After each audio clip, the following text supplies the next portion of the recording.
Nous, membres du conseil municipal, nous nous engageons à agir avec honnêteté et intégrité dans le respect des lois qui nous gouvernent et à prendre des décisions en toute impartialité dans le meilleur intérêt des citoyens et des citoyennes de Saint-Raymond, tout en assurant une saine gestion de la ville et son développement.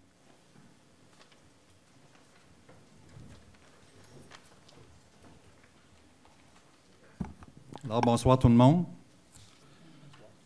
Bienvenue à cette séance ordinaire du conseil municipal de la ville de Saint-Raymond du 2 octobre 2017.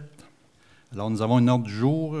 Nous avons quelques ajouts et quelques retraits de l'ordre du jour. Madame Oui, Plamondon qui m'assiste ce soir. Oui, bonsoir. Donc, on a quelques modifications, quelques ajouts. Donc, le point 1.15 qui sera ajouté, qui s'intitule « Autorisation en vue de la présentation d'une demande de certificat d'autorisation pour des travaux de déboisement dans le cadre du projet d'électrification dans le Rancegney ». Il y a le sujet 2.3 qui sera également ajouté, « Dépôt d'un état indiquant les immeubles sur lesquels les taxes imposées n'ont pas été payées en tout ou en partie ». Les points 5.3 et 5.4 qui concernent le projet de règlement 638-17, règlement modifiant le règlement relatif à l'administration des règlements d'urbanisme 586-15 afin d'appliquer un programme triennal d'inspection des fosses de rétention. Donc, ces deux points-là seront reportés à une séance ultérieure. Il y a également le point 5.16, aide financière à l'organisme communautaire Carrefour FM qui sera ajouté. Et j'étais en train d'oublier le point 3.2, engagement d'une brigadière scolaire poste régulier, qui sera également ajouté. Je pense que ça fait pas mal le tour. Parfait, c'est assez, oui. Alors, ça me prend une proposition pour l'ordre du jour. Je propose. Monsieur Guillaume Jobin propose. Maintenant, des points d'information comme je donne à tous les mois, finalement, certains dossiers important de la ville. Alors, dossier de la rivière Sainte-Anne, en fait, c'est sûr qu'il y a moins d'inondations par les temps qui courent, mais on travaille quand même sur ce dossier-là. Alors, comme je vous le mentionnais le mois dernier, l'installation d'outils de mesure de la rivière se poursuit sur 5 sites différents dans la rivière Sainte-Anne. Des rapports d'études de l'Université Laval s'achèvent et les résultats seront divulgués prochainement. On va faire une rencontre avec notre comité rivière. Et nous allons procéder à la réfection de la digue sur la rue Monseigneur-Vachon, comme prévu au mois d'octobre. Alors, c'est des travaux très importants qui sont attendus de ce côté-là. Au niveau du comité Santé Portneuf, alors le 22 septembre, les responsables du CIUS de Capitale-Nationale ont donné des détails du projet d'implantation d'une nouvelle unité d'hospitalisation de 13 lits destinée à des soins gériatriques post-aigus. C'est une rencontre à laquelle j'ai assisté moi-même avec les gens du CIUS et M. Delamare. Les travaux qui ont débuté le 5 septembre dernier se poursuivront jusqu'en décembre. En plus des 13 lits en soins gériatriques, le projet vise à rassembler le 3e étage des lits de 12 unités de l'unité de réadaptation fonctionnelle, ainsi que 5 lits en soins palliatifs, qui se trouvaient au 1er étage. Une fois les travaux complétés, le 3e étage comptera un total de 30 lits. On sait que le 3e étage-là est vide depuis 8 ans au centre hospitalier.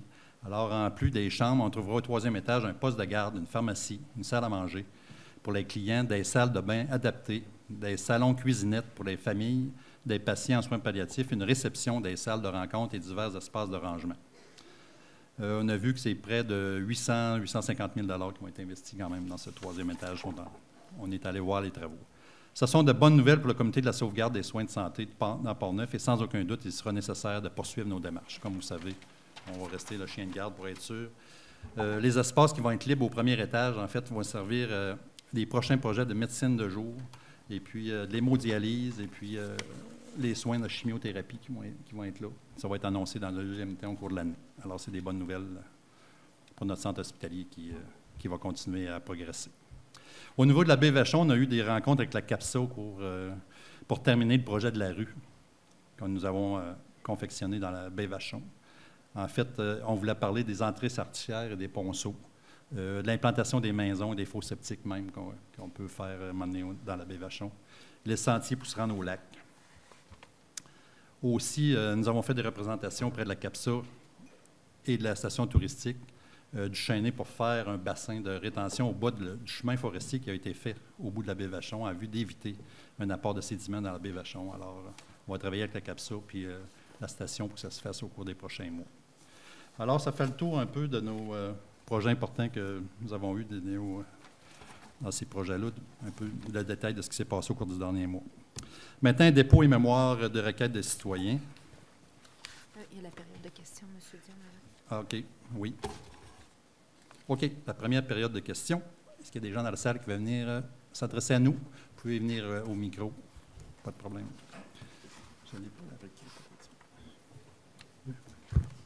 Bonjour, mon nom c'est Luc Michel. Je ne sais pas, je pense que vous avez eu une demande pour du pavage additionnel dans le rang Saint-Mathias. Est-ce que vous l'avez eu? Oui. Oui. Si vous en voulez une copie ou j'ai l'original ici? Non, je l'ai ici, c'est à OK. 1.4, on l'a après, oui. OK. Est-ce que vous voulez que j'en parle tout de suite ou plus tard? Non, vous pouvez y OK. aller parce que c'est la période de questions avant le dépôt des mémoires. Bon, ben, je peux revenir pour le dépôt Non, tantôt? vous pouvez y aller, OK. en parler. D'accord.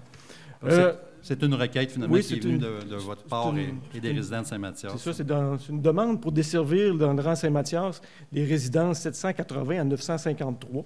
Oui. Ces résidences-là ne sont pas desservies par le pavage. Puis c'est une section de 2 km de long. Puis dans cette section-là, c'est en développement. Actuellement, il y a 16 résidences, des résidences permanentes et puis des chalets. Puis on sait que le rang Saint-Mathias, c'est une artère qui est importante pour la prospérité de la ville. Il y a beaucoup de travailleurs forestiers qui voyagent là chaque jour, des camions qui approvisionnent les scieries de la ville. Oui. Puis aussi, il y a des villégiateurs qui vont soit à la pêche, à la chasse, ou à leur camp. Puis l'accès aux ZEC Batiscan, Nelson et puis au parc des Laurentides, ça engendre donc des retombées économiques importantes pour la municipalité. Ça, Oui. depuis déjà de très, très, très nombreuses années. Mais le déplacement, bien, ça fait que les résidents dans ce secteur-là, bien, vous connaissez ça, des chemins en gravier, mais des fois, c'est déplaisant, là. Il y a de la poussière, de la planche à laver, puis il y a un danger aussi de recevoir des roches quand on se promène. Fait qu'il y a une question de sécurité. Et Oui. pour régler ces points-là, bien, les résidents du secteur, on s'est rencontrés. Bon, c'est tout, en tout cas, on vous présente une demande. On aimerait ça, vous mettriez ça dans vos prévisions de dépenses pour 2018. Fait que c'est dans ce sens-là qu'on vous a présenté ça. Puis on va vous laisser travailler là-dessus. Puis merci beaucoup de votre attention pour cette demande-là. Merci. Oui, M. Michel, je peux Oui. vous dire tout de suite, nous allons l'analyser plus en profondeur, mais c'est sûr qu'ici, à la ville de Saint-Raymond, on a 230 km de Je le route, sais. dont 50 km en gravier. OK? Puis il y a des bouts. Il y a des bouts qui sont en asphalte qui devraient être en gravier, tant qu'à moi, là, parce qu'il y a des bouts qu'on a fait de l'asphalte dans des secteurs où il n'y aurait pas dû en avoir. Puis la sous-fondation était mal faite. Parce qu'il faut savoir que pour faire 1 kilomètre dans votre coin que vous parlez, c'est pas juste de mettre de l'asphalte, ça coûte 300 000 pour faire 1 kilomètre. Il y a peut-être moyen de faire des forages, parce que ce coin-là, c'est quand même une zone, c'est une vallée glaciaire avec Oui. beaucoup de moraines. Là. Fait que le sous-sol, c'est de la moraine, c'est du gravier. Là. Oui. C'est pas de la boue, de la vase, des choses Mais comme si ça. on met l'asphalte là-dessus, 2 ans après, il n'y a plus l'asphalte. En tout cas, il y a peut-être moyen de faire Oui. quelques carottes pour vérifier quel coût, Oui. pour avoir une meilleure estimée que... Mais ce que je vais vous dire tout de suite, c'est que, supposons, il y a la vallée Bras-du-Nord, où il y a actuellement 100 000 personnes qui vont là, personnes qui vont en tourisme, finalement, à la vallée Bras-du-Nord, puis on a 8 km en gravier. Alors, vous comprendrez qu'il y a beaucoup de demandes dans la ville. Je comprends, mais C'est si sûr. on ne vous dit pas qu'on a une demande et qu'on Oui. est intéressé, Je comprends. je ne pense pas que vous allez nous écouter. Non, je Fait que sais. là, c'est pour vous Non, je pense sensibiliser que à ce point-là. Vous faites une bonne démarche, puis on va le considérer lors du prochain budget, là. Mais Comme je vous dis, les demandes sont grandes, je le sais. et puis sais. on va essayer de vous aider de ce côté-là, au moins. Mais quand vous parlez de la route en gravier, est-ce qu'elle est belle à ce moment-ci? Ou, Ben, là, ils ont passé justement la niveleuse OK. aujourd'hui. Là. OK. Ça devait être prévu. Pour moi, il y avait... C'est un bon timing. Ouais, le timing était très bon. C'est même suspect un peu. En espérant. C'est sûr qu'il y a des routes actuellement, quand il y a un bon gravier de mis avec de la poussière régulièrement, des fois, c'est aussi performant qu'une route en asphalte à moitié entretenue. Ça fait qu'il faut dire ça aussi. Mais juste considérer, c'est quand même une route qui dessert Oui. énormément de kilomètres depuis de nombreuses années. Puis Ouais, je ça sais amène que beaucoup de... Puis il se fait du transport de d'argent. bois. C'est ça, puis beaucoup de transport. Puis c'est un secteur en développement. Puis on a des plaintes aussi dans ce secteur-là. Il faut refaire l'asphalte, là, même avant d'arriver. Moi, j'en ai entendu parler. Même avant votre bout en J'en ai gravier. entendu parler. Fait que... Alors, on va tout mettre ça, puis finalement, on va considérer ça. Ben, merci beaucoup. Merci Bonne de votre soirée. demande. Merci. D'autres questions?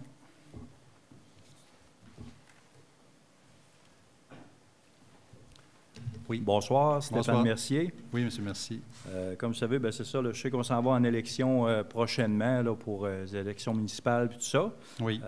Remarquez bien que ma question n'a pas rapport avec ça. Là, mais, OK. tout simplement, v'là un petit bout de temps, l'année passée, j'avais parlé des trottoirs de la rue Saint-Pierre. Oui. On n'a jamais reparlé ou entendu de nouvelles de ça. C'est sûr que c'est peut-être pas un gros projet, là, mais sauf qu'éventuellement, ce serait peut-être bon d'envisager ça, là, parce que les trottoirs de la rue Saint-Pierre, c'est quasiment du sport extrême à y prendre une marche. Là. Quand on part de là-bas pour aller au centre-ville, là, c'est... Oui. Je ne sais pas s'il y aurait possibilité d'envisager de mettre ça dans le budget pour 2018. Là. On en a parlé, il faut refaire les trottoirs de la rue Saint-Joseph, puis il faut faire un bout de trottoir de la rue Saint-Pierre. La problématique de la rue Saint-Pierre, c'est qu'on n'a pas d'espace. Là. Il y a des galeries pratiquement dans le chemin, là, ça fait que c'est compliqué. Il y a même une section, à un moment donné, qui nous avait été recommandée, on ne l'a pas fait encore, mais il y avait été question de les enlever d'un côté de la rue et mettre du gazon. Ça allait jusque-là, là, parce que des endroits, c'est impossible quasiment d'avoir un trottoir où on peut gratter l'hiver décemment. Ça fait qu'on voulait peut-être améliorer plus un côté puis enlever sur l'autre, mais on n'a pas donné suite à ça pour l'instant. Là. Mais on sait qu'on a des choses à faire sur la rue Saint-Pierre. C'est même dangereux à certains endroits là, pour les piétons. On va essayer ça aussi, on va mettre ça au budget avec les choses de M. Michel. Là. On va mettre ça au budget de l'année prochaine. On va faire un package deal dans les 14 millions de budget de la ville. Oui. Parfait. 16 millions. 16 millions, on est rendu à 16. Okay. Oui. Merci. Parfait, merci.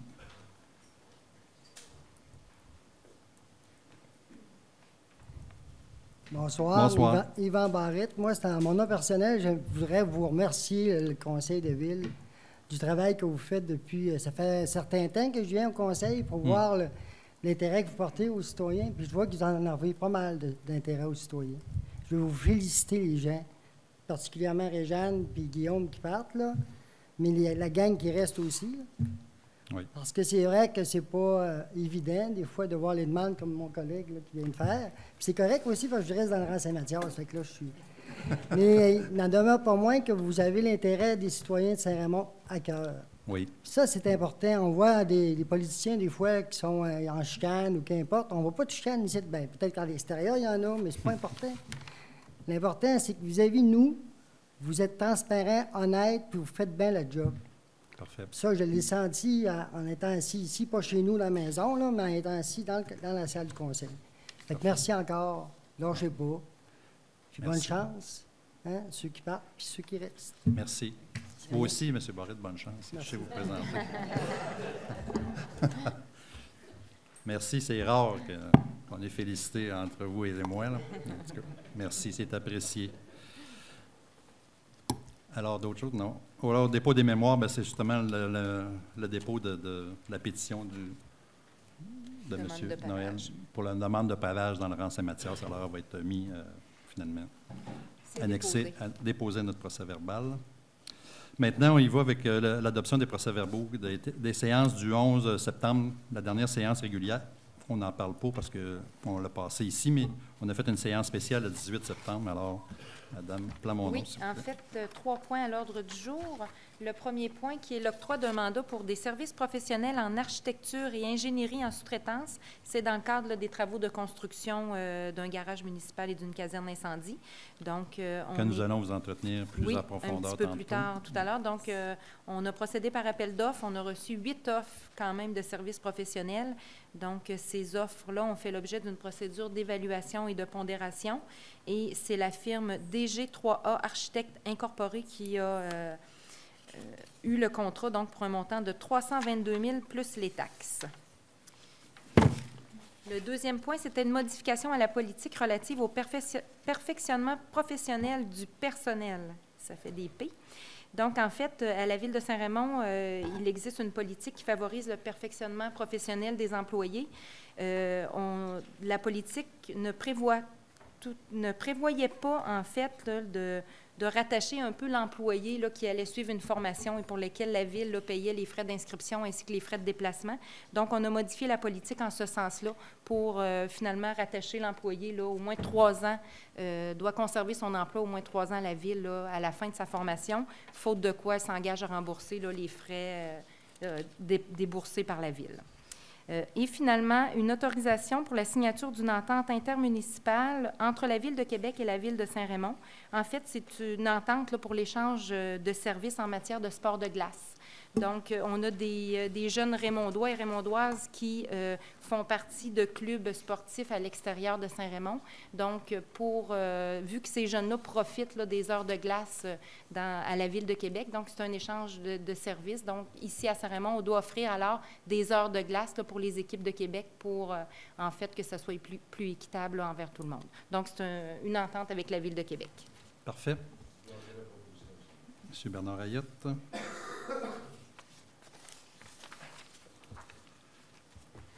Maintenant, le dépôt de bordereau de correspondance pour la période qui s'est terminée le 28 septembre. Quelques correspondances que je veux vous signaler. Une correspondance de Mme Sylvie Trudel, conseillère en organisation de collecte EMA Québec. Remerciements et félicitations pour la réussite d'une récente collecte de sang. 160 donneurs ont été accueillis et 157 personnes ont fait un don de sang. Alors, ça arrive souvent quand je vous en parle, mais ici, c'est une bonne vache à lait, là, finalement, pour EMA Québec de venir à Saint-Raymond. Pratiquement tous les 2 mois, il y a une collecte de sang, puis c'est toujours des donneurs comme ça. Alors, ils m'ont dit que dans la région de Québec, là, c'est vraiment remarquable. Alors, merci aux donneurs. Monsieur Tristan Douville, élève de l'école de la Morelle à Saint-Hubert, une demande de visiter le bunker. On a un bunker ici dans le site industriel, dans le parc industriel, endroit historique appartenant à la ville avec quelques amis. Alors, nous allons lui répondre. Monsieur Steve Falardeau, Transport Mobilité durable, électrification des transports, le MTQ, réponse à la demande de planification pour le ministère d'une voie de contournement pour les villes de Sainte-Catherine, de quartier de Pont-Rouge. Les étapes nécessaires d'une étude de faisabilité sont enclenchées et aussitôt les résultats connus, nous vous en informerons. Alors, c'est une bonne nouvelle, au moins que le ministère s'en occupe. Aussi une lettre de Mme Lorraine Lachapelle, directrice des services à la clientèle de l'Association québécoise de lutte contre la pollution atmosphérique. Une réponse à la demande de ville de participer au programme de remplacement de vieux appareils de chauffage changé d'air. Malheureusement, nous ne pouvons pas répondre à vos attentes puisque nous sommes dans l'impossibilité de démarrer ce programme. Donc, finalement, c'est une aide financière que nous faisions quand les gens changeaient leur poids à la boue. Alors, on n'aura pas cette année du tout. C'est fini pour cette année. Ça va revenir. On est plusieurs années qu'on a participé. Alors, ça met fin à notre correspondance, mais je peux vous dire qu'on a eu plus que ça des correspondances, mais pas toutes de votre intérêt.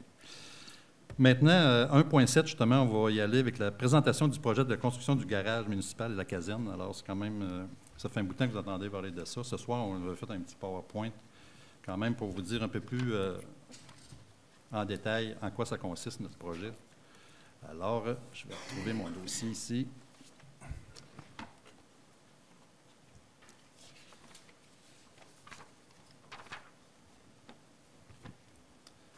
Alors, nous avons le projet de faire une nouvelle caserne et un garage pour la ville de Saint-Raymond. Alors, au début du projet, nous avons mandaté l'élaboration d'un plan fonctionnel et technique à une firme d'architectes, une étude préliminaire.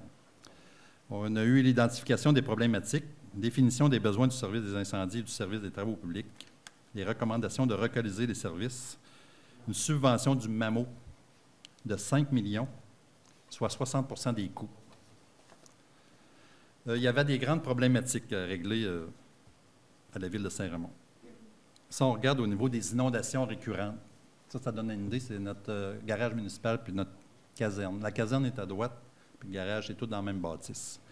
Alors, les inondations récurrentes, les inondations, le manque d'espace ainsi que le problème de circulation amènent sans doute des conséquences sur la santé et la sécurité des employés de la ville.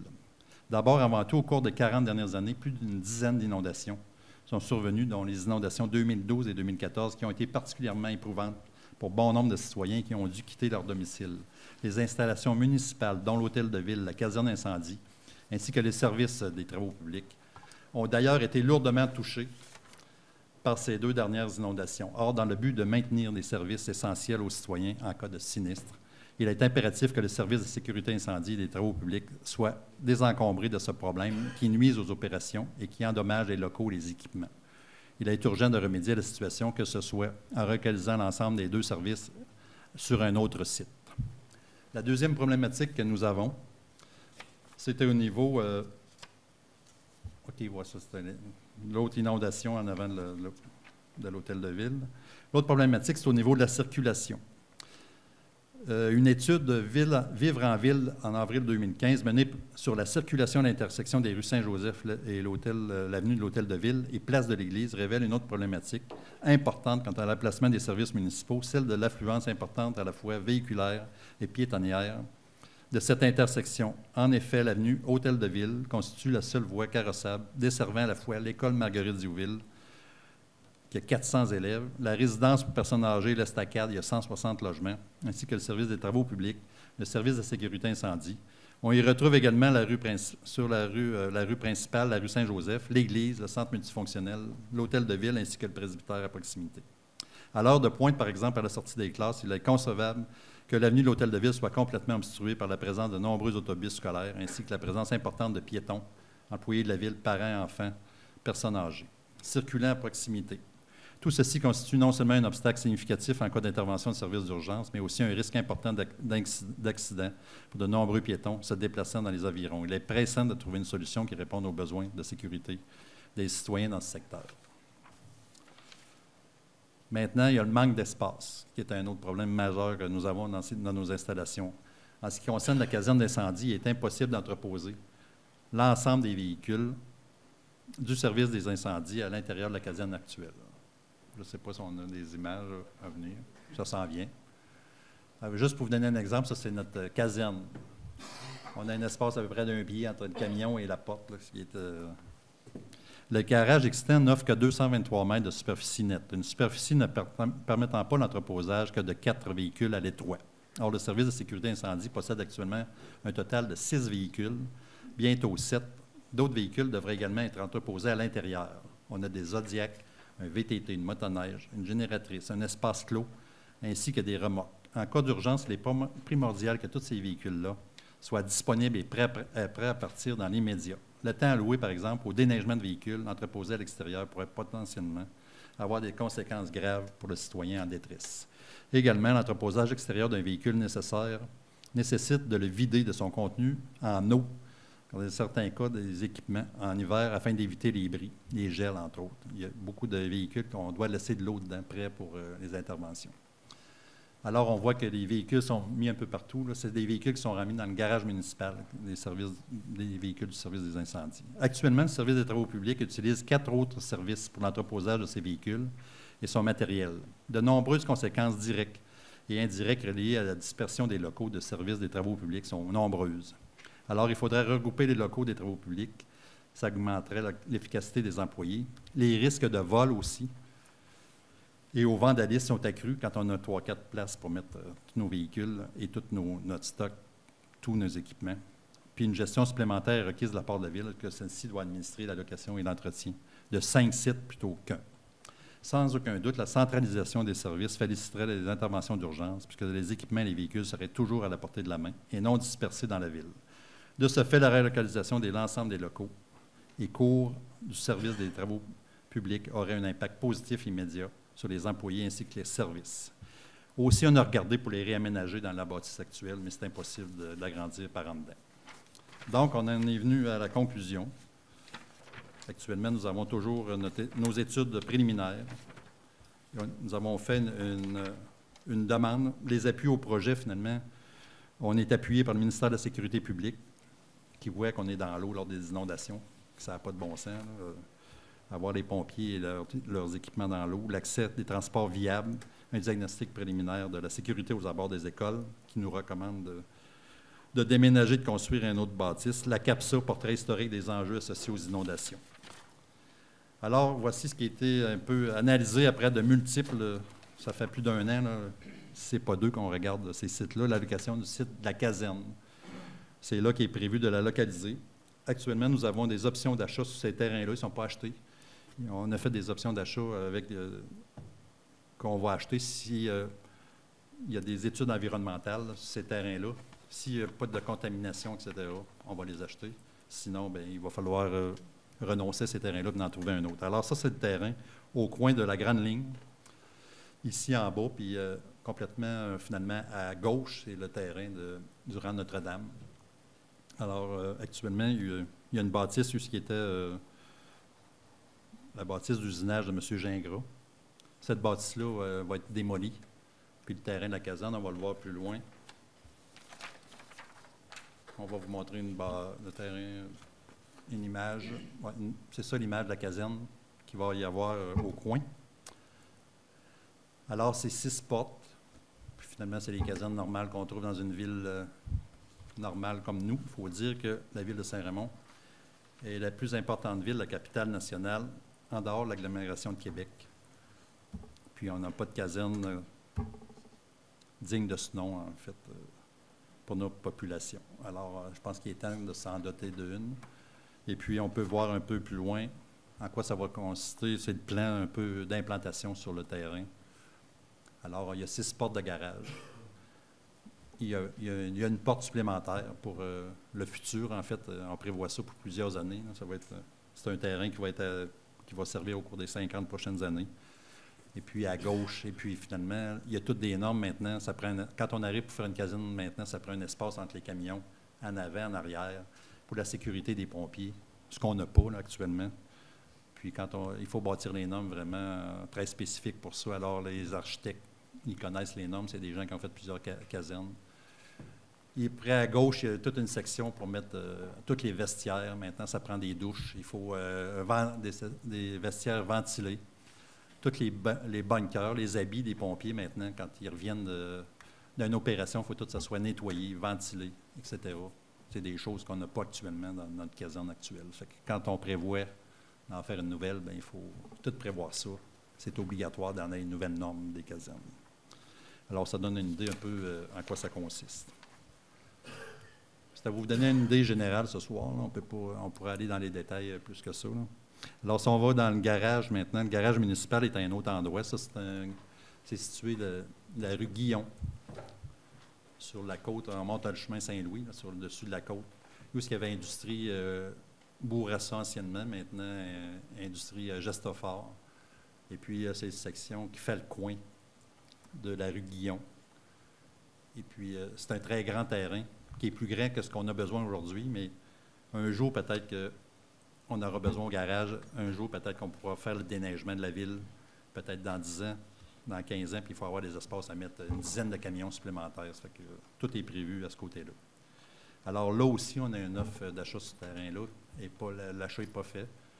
Puis on est en train de faire des tests de sol, etc. Parce que vu que c'est une ancienne scierie, automatiquement, ils considèrent ça comme des terrains contaminés, même s'ils ne sont pas. Automatiquement, il faut faire une série de tests de phase 1, phase 2 dans l'étude environnementale. Alors ça donne une idée du garage. C'est sûr que ce ne sera pas le final, c'est une étude préliminaire là, que les architectes ont faite.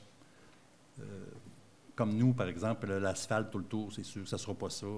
Le bois, en tout cas, c'est un dessin. Quelqu'un qui est assis dans sa table à dessin fait des dessins. Là, mais je veux dire, nous, c'est clair qu'on va mettre ça, pas question d'être moins beau, mais il faut que ça soit fonctionnel. Il faut que ça réponde aux besoins qu'on a. Mais je veux dire, il y a plein de choses qu'on va pouvoir faire nous autres mêmes, qu'on ne sera pas obligé de donner à contrat. Nous autres, ça peut rester justement sur la gravelle pendant plusieurs années. Là. C'est un garage. Ça ne sera pas dans le centre-ville non plus. Ça va être dans un espace industriel. C'est tout des industries qui sont dans ce coin-là. Ça fait qu'on va y aller au rythme qu'on est en mesure selon nos moyens. Là. Ça fait que ça donne une idée. Du garage municipal. Là aussi, il va y avoir 5 portes d'un côté, des portes en arrière qu'il va donner. Et puis, on va faire à ce moment-là toute une belle cour du garage, à savoir, il va y avoir des tas de terre, des tas de 0,3 des tas de sable, des tas de sel qu'on a besoin pendant l'hiver. Là, actuellement, qu'on court un peu partout dans la ville, il y a 3-4 endroits pour les mettre. On va avoir des espaces rapatriés, toutes nos pièces. On a des pièces pour l'aqueduc, pour les égouts, qui sont aussi éparpillées un peu partout dans le garage. On va les remettre tout à la même place. On a énormément de choses de signalisation, qui est à un autre endroit. On va tout rapatrier ça, là. Alors, ça va être important de voir ça. Là, ça donne une idée. La situation, là, encore, l'implantation sur le terrain, le garage qu'on voit, là, l'espace qu'il y a en arrière de disponible. Tous ces coûts-là, c'est des coûts préliminaires qui ont été avancés par, finalement, nos architectes. La caserne de 4 700 000 puis le garage de 3 700 000 pour un total de 8 400 000 Ça, c'est clair, c'est des coûts préliminaires qu'on a utilisés pour, finalement, pour notre demande de subvention. C'est clair que les coûts réels, ils vont être en bas de ça. Alors, avec ça, on est allé chercher un financement PQM, ça c'est un programme provincial de subvention de l'ordre de 4 millions. Faut que c'est la suivante, là. PQM, on a une subvention de 4 millions qui est accordée par le gouvernement du Québec, puis une subvention de taxe sur l'essence de 600 000. Donc, il va rester à la charge de la Ville de 3 800 000. Il faut dire là-dedans qu'il y a des coûts qui n'étaient pas admissibles. Par exemple, les terrains. Quand on fait tout l'aménagement l'entour de la bâtisse, ce n'est pas admissible pour les subventions. Donc, ils payent 60 des coûts admissibles. Tantôt, on a vu que c'est 5 millions qui avaient été accordés comme subvention. C'est clair, c'est sûr qu'on n'ira pas tout charger. Là, on voit qu'on va chercher 4 millions si on fait le projet tel quel. Alors, puis le but, ce n'est pas d'aller chercher toute la subvention parce qu'il faudrait trop investir pour tout aller chercher 60 de subvention. Le but, c'est qu'il va falloir diminuer. Moi, je pense qu'il y a moyen de baisser le coût de tout ça d'au moins d'1 million pour des coûts qu'on va faire en régie. Puis quand on travaille avec les professionnels, dans une ville comme ça, c'est assez particulier. Ils prévoient 10 de contingence, ça veut dire 10 d'extra. Fait que sur un projet de 8 millions, déjà, ils prévoient 800 000 d'extra, ce qui est absolument aberrant. C'est sûr que ça ne peut pas être ça. Ça fait qu'on travaille fort de ce côté-là pour faire nos plans les plus précis possibles. Là, quand on va avoir nos plans les plus précis possibles, on va aller en soumission, puis les gens les compagnies de construction vont coter, on va aller à grandeur du Québec, là, parce qu'on est obligé d'aller sur un réseau SEAO, on est obligé de mettre ça public. Les gens vont coter avec ces plans-là, puis ils vont nous faire un prix. Puis là, on va savoir vraiment. Ça va être un prix pour les bâtisses, mais on va sortir justement l'aménagement du terrain, tous les aménagements de la cour extérieure, comme je disais tantôt, on n'est pas obligé de finir ça en asphalte tout de suite. Nous autres, on a des gradeurs, on a des équipements, on a des camions, alors on est capable de finir ça nous autres même à un coût moindre. Moi, je pense qu'on peut sauver facilement 1 million de dollars là, sur le coût total de la facture. Mais c'était pour quand même vous donner une idée, parce qu'on va faire un règlement d'emprunt. Puis quand on fait un règlement d'emprunt, on le fait pour le total qu'on avait prévu, c'est-à-dire 8 millions. Il faut même faire un règlement d'emprunt pour les subventions, parce que quand le gouvernement du Québec nous dit qu'il nous donne 4 millions, bien, ils n'ont pas l'argent. Fait qu'il faut le financer, puis ils nous remboursent tant par année. C'est un drôle de principe, là, mais c'est comme ça que ça marche. Fait qu'il faut faire tout l'emprunt, même la Ville à ce moment-là, mais la charge du contribuable, tantôt on a vu, c'est 3 800 000. Si jamais on a réussi à économiser 1 million, mais ça sera 2 800 000. Mais si ça nous coûte 3 800 000 au contribuable, le remboursement, on a donné un exemple, on financerait ça, un remboursement d'emprunt sur 25 ans. Le remboursement annuel capital-intérêt sort de là 219 000 par année. Ça ferait un impact sur le taux de taxe de 1 cent et 89, moins de 2 sous. Puis ça coûterait pour une résidence, pour vous donner un exemple, pour une résidence de 175 000, 33 $ par année pour avoir un garage municipal puis une caserne. En tout cas, c'est pour vous donner une idée aux contribuables de ce que ça pourrait coûter si les coûts tels quels, là, c'est les coûts maximaux qu'on a vu tantôt, maximaux. Alors, ça fait un petit tour d'horizon de notre présentation.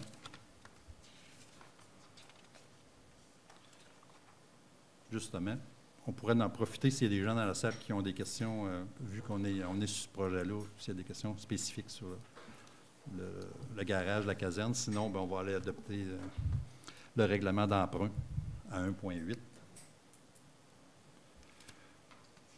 qui décrète un emprunt en vue de la construction du garage municipal à une caserne municipale. Si on y va, Chantal, avec oui. 1,8. 1,8. Donc, il y a eu, en fait, la présentation. Le projet de règlement a été adopté lors de la séance extraordinaire du 28 août 2017. Donc, c'est le règlement là, pour un emprunt de 8 400 211 $. Donc, c'est pour les travaux de construction du garage municipal et de la caserne incendie. Peut-être juste avant de proposer le règlement, peut-être juste ajouter là, que ce règlement-là, évidemment, il va être soumis là, aux personnes habiles à voter. Donc, il y a un avis qui va paraître dans le Martinet la semaine prochaine, donc en fait le 10 octobre. La journée d'enregistrement va avoir lieu le jeudi 19 octobre. Donc, en tenant compte là, que c'est un règlement qui est soumis à l'ensemble des personnes habiles à voter du territoire, ça prendra donc au moins 500 signatures là, pour demander que le règlement fasse l'objet d'un référendum. Donc, s'il y a des gens qui ont des questions, vous pouvez toujours nous contacter à l'Hôtel de Ville, là, ça va nous faire plaisir. Parfait. Alors, ça prend qui propose... Je propose ça, monsieur le maire. Monsieur Voyer. C'est accepté à l'unanimité. L'unanimité. À 1.9, l'autorisation en vue de la signature des contrats d'acquisition des terrains destinés à la construction du garage municipal de la caserne. Mais comme je vous l'ai dit tantôt, c'est qu'on a juste des options d'achat. Et puis, on veut se faire autoriser parce que nos études, finalement, ils vont être complétées, M. Boucher, parce que M. Boucher est là, qui est directeur des infrastructures, justement, qui a travaillé sur ce projet-là. Il était venu ici s'il y avait des questions plus pointues. Mais les études, finalement, sur les terrains vont se compléter au cours des prochaines semaines. Puis, à cause des élections, finalement, il n'y a pas d'autres séances de prévues. Donc, on voulait proposer à soir de se faire autoriser pour les achats de terrains si tout est conforme. Puis, on va pouvoir procéder à l'achat des terrains. Alors, c'est ça le but du règlement de ce soir.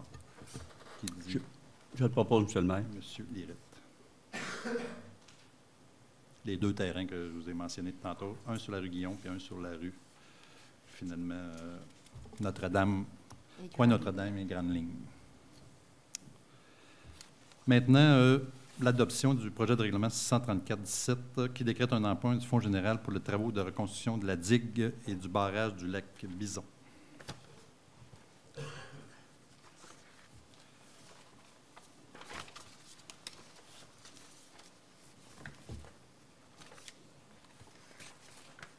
Et puis, on va changer de dossier, là.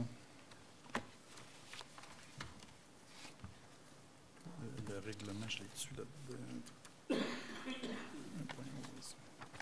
Si vous me permettez, M. Dion, peut-être que je peux m'avancer tranquillement sur ce point-là. En fait, c'est un règlement pour permettre un emprunt au Fonds général de la Ville là, pour permettre la réalisation des travaux de reconstruction de la digue et du barrage du lac Bison là, suite à la rupture du barrage qui remonte déjà en juin 2015. C'est suite là, à la mise en place d'un règlement. En fait, la Ville a adopté un règlement en 2015 là, instaurant un programme de réhabilitation de l'environnement pour justement là, venir en aide aux propriétaires là, et à l'association du lac Bison, puis également du lac Quentin.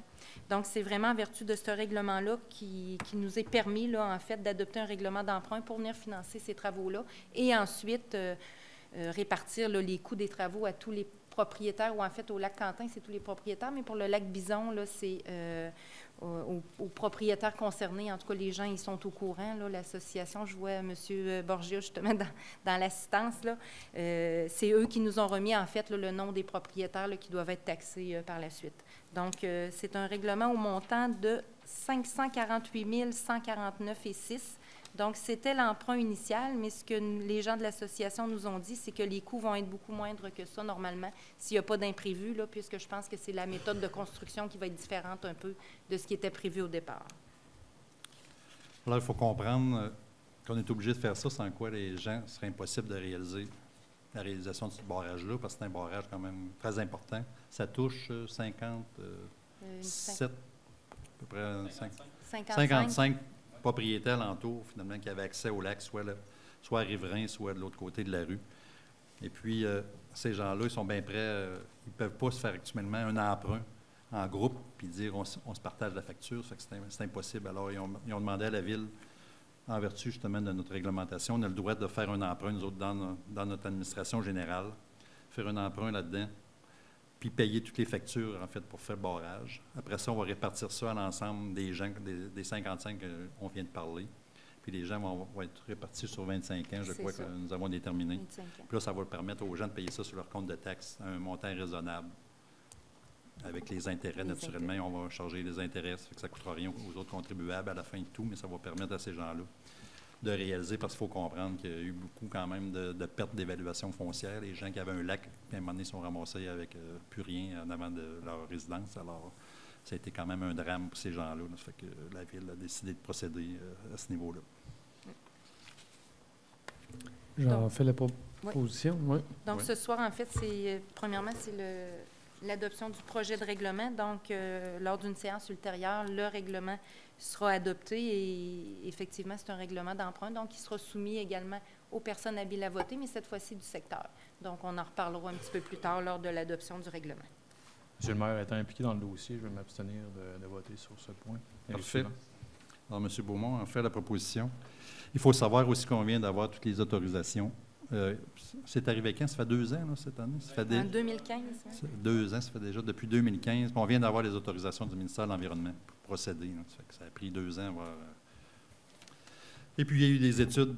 Vous avez été conseillé finalement par un ingénieur. Et puis, la conception est faite maintenant.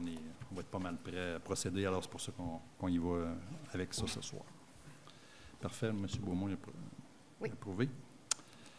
Maintenant, l'avis de motion, justement, de ce même règlement-là, décrète l'emprunt du Fonds général pour les travaux de la... Qui donne l'avis de motion? Je donne l'avis de motion. Madame Julien. Maintenant, l'octroi d'un mandat à la CAPSA en vue de la réalisation d'un plan directeur de drainage de chemin au lac Sept-Îles. En fait, attendu que l'Association des propriétaires du lac Sept-Îles souhaite que les bassins de rétention soient réalisés autour du lac. Attendu qu'il devienne alors nécessaire de faire réaliser un plan d'action pour l'implantation de mesures correctives associées au ruissellement des chemins du lac Sept-Îles. Ça fait plusieurs années que c'est demandé par l'association.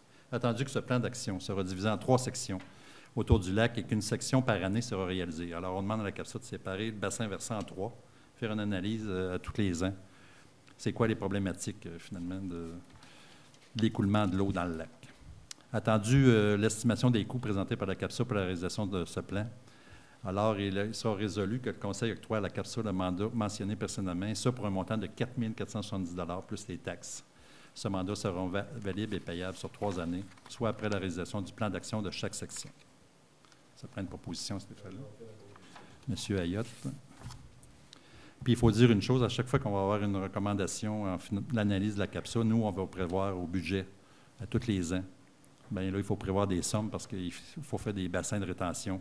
Dans certains cas, ça fait qu'il y a quand même des montants assez importants. C'est pour ça qu'on l'a réparti sur 3 ans, pour ne pas arriver avec un montant trop élevé en faisant l'analyse au complet du lac, puis arriver avec un montant trop élevé, puis on n'aurait pas eu les sommes nécessaires à le faire. Fait qu'en répartissant sur 3 ans, je pense qu'on va y arriver. Puis le but, c'est de faire des bassins de captation, puis les nettoyer tous les ans, puis on va empêcher tous les sédiments de tomber dans le lac, protéger le lac. Parfait. 1.13. L'autorisation fait procéder à un appel d'offres sur l'invitation et pour l'achat et l'installation d'une génératrice pour l'hôtel de ville. Alors, attendu, le montant octroyé à Thermica, en vue notamment de la préparation des plans de devis dans le cadre du projet d'acquisition d'une génératrice pour l'hôtel de ville, et ça au terme de la résolution 1708-290. Attendu qu'il y a maintenant lieu de procéder à l'achat de ces génératrices, attendu que le conseil municipal est proposé que le conseil municipal autorise le surintendant au bâtiment et le conseiller au nouveau projet à procéder par voie d'invitation pour l'achat et l'installation d'une génératrice pour l'hôtel de ville. Il est résolu que le conseil municipal approuve la liste des soumissionnaires invités, laquelle a été préalablement déposée conformément à la politique de gestion contractuelle de la ville. Qu'en date de présente, les soumissions invitées sont tous aptes à conclure un contrat public. Alors ça fait plusieurs années que... Encore là qu'on travaille là-dessus, on n'a plus de génératrice à l'hôtel de ville. Alors quand il y a un bris ou quoi que ce soit, on manque de courant, on n'a plus rien. Puis maintenant, le téléphone en plus, il est maintenant rendu à l'informatique. Alors on n'a plus d'informatique, on n'a plus rien, on ne peut plus satisfaire, répondre aux clients. Alors on va se mettre une génératrice en bonne et due forme. Monsieur le maire, concernant la génératrice. Oui. Les spécifications de la génératrice qui va être fournie sont quand même établies dans le Oui, on peut demander à Daniel.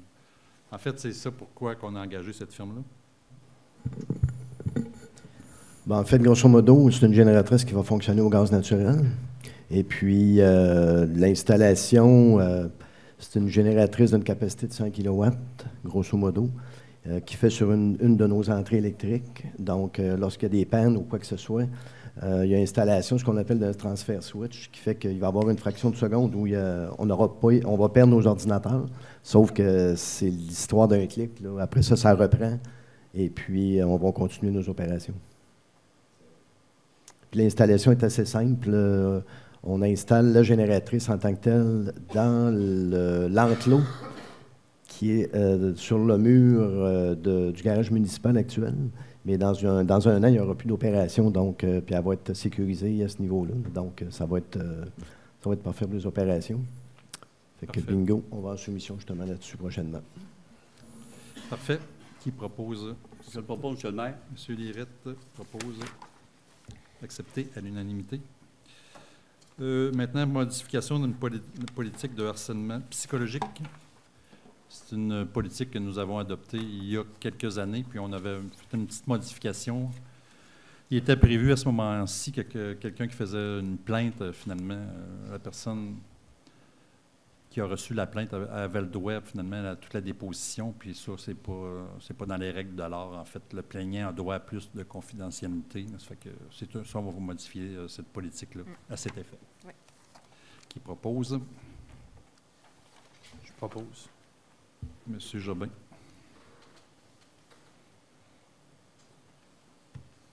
Maintenant, 1.15, la demande de certificat d'autorisation pour les travaux de déboisement dans le cadre du projet d'électrification du Rang-Saguenay. Alors là aussi, on est pas mal avancé dans l'électrification du Rang-Saguenay. Ça fait à peu près 2 ans qu'on travaille là-dessus, puis on est sur le point de planter des poteaux pour emmener le courant 8 km dans le Rang-Saguenay pour se rendre jusqu'à l'accueil-Chanahan, même jusqu'à quasiment à Boréal-la-Zec. Puis là, on s'est rendu compte que Hydro-Québec a demandé des permis de mettre des poteaux, puis au ministère de l'Environnement, puis nous, on n'avait pas demandé de permis pour faire le déboisement. Fait que ce soir, il faut aller au plus vite dans cette démarche parce qu'il faut faire une demande au ministère de l'Environnement pour déboiser la ligne, finalement, parce qu'il y a des milieux humides et tout ça. Ça fait qu'il faut faire une caractérisation des milieux humides sur 8 km, puis il faut voir où est-ce qu'on va déboiser, faire une politique de déboisement, soumettre ça au gouvernement, puis s'ils sont contents, on va pouvoir déboiser. Puis il est probable qu'il va falloir déboiser durant l'hiver, ça fait que ça presse. Là. On va essayer de faire ça incessamment, sinon bien, ça va être retardé à cause de ça. Ça prend une résolution à cet effet-là. J'en fais la proposition, M. le maire. Okay. M. Beaumont. Maintenant, on parle d'une aide financière, 1.16, à l'organisme Carrefour FM. Oui. Donc, attendu les services offerts par l'organisme Carrefour FM, attendu que cet organisme régional qui est situé à Saint-Raymond doit y demeurer, vu les nombreuses familles raymondoises qui bénéficient de leurs services. Attendu la nécessité de relocaliser cet organisme dont les bureaux situés sur la rue Saint-Ignace ont subi de nombreuses inondations au cours des dernières années. Attendu que la Ville souhaite contribuer financièrement à la relocalisation de cet organisme dans de nouveaux locaux. Attendu que le bâtiment choisi nécessitera des travaux de rénovation majeure, attendu que cet organisme est limité dans sa capacité d'emprunt, il est donc résolu que le Conseil confirme une aide financière de 15 000 $ à l'organisme Carrefour FM afin de les soutenir financièrement dans leur projet de relocalisation, notamment pour aider à défrayer les coûts des travaux de rénovation majeure. Parfait. Je propose. Oui, Mme Julien. On est bien heureux pour cet organisme qui ça fait longtemps qu'il travaille. On avait même regardé la possibilité qu'il s'en aille finalement dans l'ancienne locaux du dentiste Dionne. Puis ça n'avait pas fonctionné. Depuis ce temps-là, on cherche un moyen. Puis il y avait eu d'énormes dégâts, des inondations. Alors, ils vont être bien heureux d'être relocalisés. Enfin, un bel endroit. Puis on va en discuter tantôt à l'urbanisme. On va en discuter, vous allez voir. C'est parfait. Maintenant, au bord de route de dépenses, pour la période qui s'est terminée le 28 septembre, M. Pépin, s'il vous plaît. Oui, merci. Donc, pour ce qui est des dépenses du mois de septembre, on a un total de 1 637 005,18 $. Je dirais qu'il y a presque la moitié de ce montant-là qui provient d'un versement fait au ministère des Finances pour les services de la Sûreté du Québec 2017. C'est le deuxième versement pour l'année 2017. Donc, je dirais que c'est pas mal le seul montant important là, du mois de septembre pour les dépenses. Donc, ça me prend une résolution, s'il vous plaît. Parfait. Qui propose les dépenses? D'accepter les dépenses. M. Lirette, il faut dire que nous avons analysé le tout et posé des questions qui s'y rapportaient au trésorier. Nous avons eu les réponses à lesquelles nous voulions. Maintenant, 2.2, les 2 états de comparatifs portant sur les revenus et les dépenses que nous devons faire 2 fois par année? Oui, bien maintenant, c'est rendu 1 fois par année. Okay. Puis là, l'année d'élection, c'est vraiment la séance précédant les élections qu'on doit faire le dépôt des 2 états comparatifs. Donc, il y a un état qui compare les résultats jusqu'à maintenant au 28 septembre 2017 comparé au 28 septembre 2016. puis un deuxième état qui compare le budget qu'on avait établi au début de l'année 2017 versus les estimés qu'on s'attend d'avoir là, à la fin de l'année 2017 en date d'aujourd'hui. Donc, c'est les deux étapes, c'est un dépôt qui va être disponible sur le site Internet là, cette semaine. Ils vont être disponibles sur le site de la Ville, quelqu'un qui va les consulter. Oui, ceux qui sont intéressés. Mais il n'y a pas de surprise, finalement. Non, pas jusqu'à maintenant. On suit nos prévisions, et puis si tout reste égal par ailleurs, on serait supposé de finir avec des surplus, normalement. Vous comprendrez qu'on ne peut pas faire de perte dans une ville, alors il faut arriver avec un surplus où, des fois, les surplus sont causés par une dépense qu'on avait dit qu'on ferait puis qui est reportée à l'année d'après. Ça fait que ça nous donne un surplus. Alors, ça arrive toujours bien. Au cours des dernières années, alors, on suit toujours la tendance. C'est un dépôt. Maintenant, dépôt d'un État indiquant les immeubles sur lesquels les taxes sont impayées. Vous, Mme Plamondon, vous allez nous parler de ça. Oui, en fait, c'est un État c'est un dépôt qui doit être fait également là, une fois par année. Donc, je peux peut-être le montrer. Donc, c'est la petite brique qui est ici. En fait, c'est tous les comptes à recevoir de la Ville, dont les taxes qui sont impayées là, au 30 septembre 2017. Donc, c'est également un dépôt. Les taxes sont anormalement impayées. Non. Donc, c'est un total à recevoir là, de 1 096 555,69 $. Par contre, je ne sais pas si... À titre informatif, là, ça représente, on a des revenus de taxes d'environ 13 millions, donc ça représente 8,5 des revenus de taxes. Comparé à l'année passée, on avait environ 7,6. Les dernières années, on toujours aux alentours de 7 6, 7, 8 donc on est dans la moyenne. Là.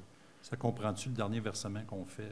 Oui, exactement. Le versement de septembre. Donc, il y a toujours des gens en retard. Je sais qu'à chaque jour, il y a des encaissements qui se font. OK. En principe, toutes les taxes sont payées, là, oui. Parce que le versement de septembre est fait. Bon, normalement, ça rentre dans l'ordre. Là aussi, c'est un dépôt. C'est un dépôt. Parfait. Maintenant, la sécurité publique, dépôt et présentation du rapport d'intervention du service des incendies pour le mois de septembre. Alors, M. Benoît, vous voyez, s'il vous plaît. Oui, merci, M. le maire. Le rapport des interventions du service des incendies pour le mois de septembre. On a eu, il faut le croire, là, on a eu un feu de cheminée de ce mois-ci. Alors, on a qui ça fait froid un peu, ils ont chauffé leur poêle, puis il y avait trop de créosote. Alors, pensez-y pareil de commencer à ramener vos cheminées. Le froid s'en vient, vous l'avez vu. Aussi, on a eu un incendie de bateau dans la rue Saint-Pierre. Aussi, on a une alarme d'incendie non fondée le 15 septembre. Aussi, on a assistance aux ambulanciers cyclistes dans le rang Sainte-Foy. Le petit Sainte-Foy encore, un petit accident de ce côté-là, de vélo. Une entraide de feu de résidence à Rivière-à-Pierre. Ils ont demandé l'entraide. Fait qu'il a fallu monter avec le camion mini-pompe pour un chalet qui était en feu complètement là-bas. Ensuite, on a eu un autre incendie de bateau aussi dans la grande ligne d'où les limites de Lac-Sergent. C'est un bateau avec des annonces là, qui a pris feu. Aussi, une assistance aux ambulanciers, aussi un accident de vélo dans la Vallée-Brosse-Nord. Il y a eu 7 pompiers qui ont été aidés à ces personnes-là. Aussi, un incendie de résidence dans la rue Saint-Alexis. Un incendie de garage dans la rue du Domaine. Vous savez que Saint-Raymond, on couvre Lac-Sergent et Saint-Léonard aussi. Alors, ça fait partie de nos pompiers de rendre ce service-là. Aussi, une alarme d'incendie non fondée dans la rue René. Pour ce mois-ci, on a 10 sorties, qui fait un total de cumulatif de 97 sorties au total, comparativement l'année passée à 117. Alors, c'est juste de mentionner, la baisse qu'on a eue aussi, c'est surtout avec des alarmes d'incendie non fondées qu'on a mis en... On fait moins d'alarmes non fondées. Oui, exactement. Fait que ça fait des grosses économies pour la Ville. Et aussi, comme je l'ai mentionné tout à l'heure, de ne pas oublier de ramener vos cheminées. Le froid s'en vient. C'est tout, M. le maire. Parfait. Merci, c'est un dépôt. Maintenant, 3.2, l'engagement d'une brigadière scolaire, Mme Plamondon. Oui. En fait, c'est pour remplacer M. Jacqueline Morin là, qui a annoncé qu'il cessera d'occuper son poste de brigadier scolaire, mais souhaite quand même conserver là, son poste lors des services funéraires. Donc, c'est Mme Nathalie Ouellette qui occupe un poste de brigadière scolaire, mais poste temporaire, donc qui va devenir brigadière scolaire poste régulier. Donc, c'est à compter d'aujourd'hui là, qu'elle a même commencé aujourd'hui là, de prendre la place de M. Morin. Parfait, ça me prend une proposition pour cet engagement. M. Bernard Rayotte. Maintenant, on est rendu à transport routier et hygiène du milieu. Alors, présentation des travaux effectués à tous les mois par les employés du service des travaux publics. Alors, M. Lirette, finalement, on se passe la parole, mais c'est les conseillers qui sont responsables de chacun des départements à la ville. Alors, oui, M. Lirette. Je vais faire plaisir à M. Michel. Les deux premiers items que j'ai, c'est l'entretien des chemins de gravier. Le deuxième item, c'est l'épandage de la bois poussière.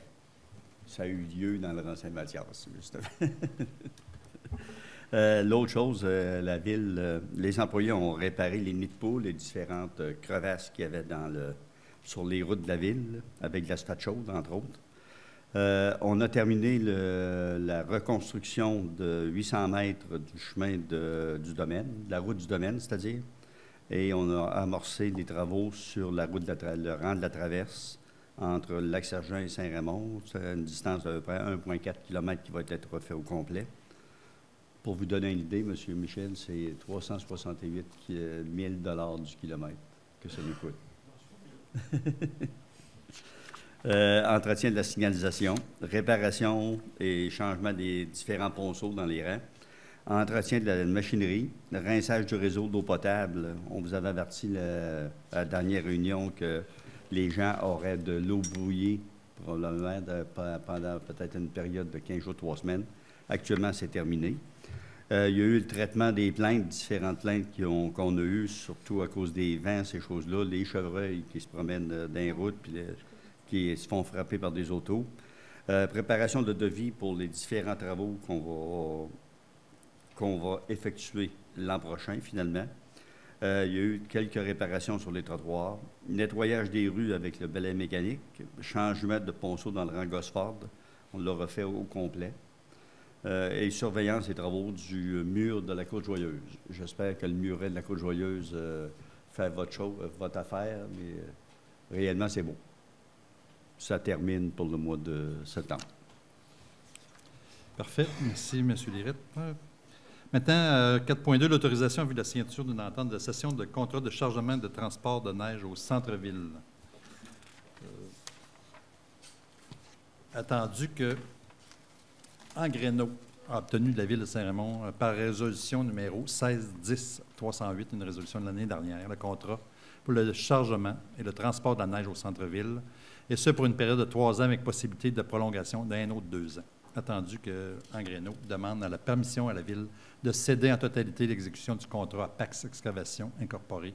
Attendu que la Ville n'a aucune objection à accepter cette cession totale du contrat, en autant que Pax Excavation respecte en tout point les conditions de la soumission déposée par Angrenot. Attendu qu'Angrenot et la Ville désirent également régler hors cours tout litige entre elles sans aucune admission de responsabilité et dans le seul but d'éviter des frais et délais inhérents à un litige. Alors, il sera proposé que le conseil municipal accepte que le contrat de chargement et de transport de la neige au centre-ville soit cédé en totalité à Pax Excavation, et ça, suivant les conditions de la soumission déposée par Angrenot et du devis que nous avons en main, que le maire et la greffière soient autorisés à signer pour et au nom de la Ville de Saint-Raymond l'entente de cession jointe à la présente résolution pour en faire partie intégrante, qu'un règlement complet final de tout litige découlant de l'exécution du contrat et montant de 15 000 $ en capital intérêt et frais soient versés par chèque conjoint à Angrenot et Pax Excavation, attendu que les sommes nécessaires afin de pourvoir au paiement de cette dépense soient prises à même les surplus accumulés et non réservés.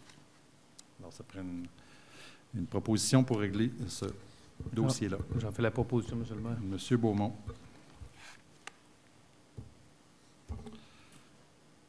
Maintenant, 4.3, l'autorisation en vue de la signature d'une entente de la contribution financière pour la réalisation d'interventions en vertu du programme réhabilitation du réseau routier local, volet redressement des infrastructures routières locales.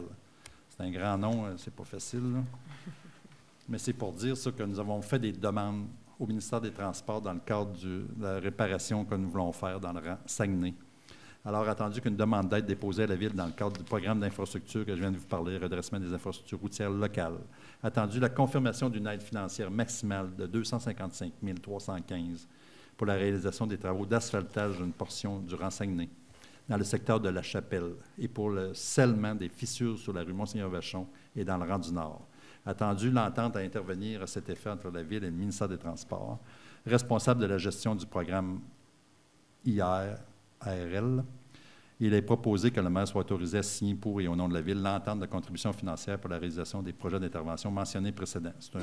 C'est l'entente qu'il faut signer avec le ministère pour cette subvention de 255 315. Proposé. Qui m'autorise? Monsieur le maire. La greffière, M. Lirette. C'est une très belle subvention. À 4.4, on poursuit. On a une autre subvention dans le même cadre. On avait demandé 2 choses pour des choses différentes, mais pour la même, on a eu une autre subvention du ministère attendu. La demande d'être déposée par la Ville dans le cadre d'un programme de réhabilitation du réseau routier local, volet accélération des investissements sur le réseau routier local. C'est un autre volet. Attendu la conformation d'une aide financière maximale de 212 522 pour la réalisation des travaux de sous-fondation de la chaussée sur une portion du rang Saguenay, plus précisément dans le secteur de la Chapelle, justement. C'est un secteur jusqu'il y a de l'asphalte, c'est toute défaite. Alors, il faut refaire le sous-fondation encore là. Mais on a eu un autre 212 000 pour faire ça. Attendu, l'entente à intervenir avec le ministère des Transports et nous. Attendu, il est proposé que le maire soit autorisé à signer pour au nom de la Ville l'entente de contribution financière pour la réalisation des travaux. Alors, ça prend une autorisation pour... La proposition, M. le maire. M. Voyer. Alors, malheureusement, ces travaux-là, vu que ça a pris tellement de temps à avoir une réponse du ministère des Transports, on ne pourra pas les réaliser cet automne parce que si on les fait présentement, ça va prendre au moins 6 semaines à les réaliser. Donc, ça nous mettrait à faire de l'asphaltage dans le mois de novembre, 15 novembre, ce qui est trop tard. On ne peut pas faire de l'asphalte quand il fait moins que 10 degrés ou même 8, 7, 8, 5, c'est encore pire. L'asphalte sèche, refroidit trop vite, puis ça ne fait pas un beau travail. Alors, on va remettre ça à l'année prochaine. Ça va être remis au printemps prochain, où on va procéder. Ces subventions-là, ils sont bonnes pour 1 an, ça fait que ça ne change rien. On s'est entendu avec les contracteurs parce que les contrats étaient donnés. Alors, ça va procéder. Les gens sont entendus pour poursuivre le contrat au printemps prochain. Maintenant, compte rendu de la Régie régionale de gestion des matières résiduelles, M. Bernard Ayotte qui siège à cette régie. Merci, M. le maire. Alors, le 21 septembre dernier, s'est tenu dans les locaux de la MRC de Portneuf le conseil d'administration de la régie. Voici les principaux points. Approbation des comptes fournisseurs du 31 juillet et du 31 août. Pourquoi il y en a 2? Parce qu'au mois d'août, il n'y a pas eu de... Le conseil d'administration n'a pas siégé. Donc, celle de juillet n'a pas été adoptée et celle du mois d'août a été adoptée à la séance du 21 septembre. Alors, au 31 juillet, les comptes fournisseurs s'élevaient à 799 947 et au 31 août, ah bien, on m'a joué un tour, c'est hashtag partout. Donc, je n'ai pas le montant, mais ça a été payé quand même. Fait que j'ai pas le montant. Alors, la prochaine fois. Il y a eu Solneuf. Solneuf traite les sols contaminés.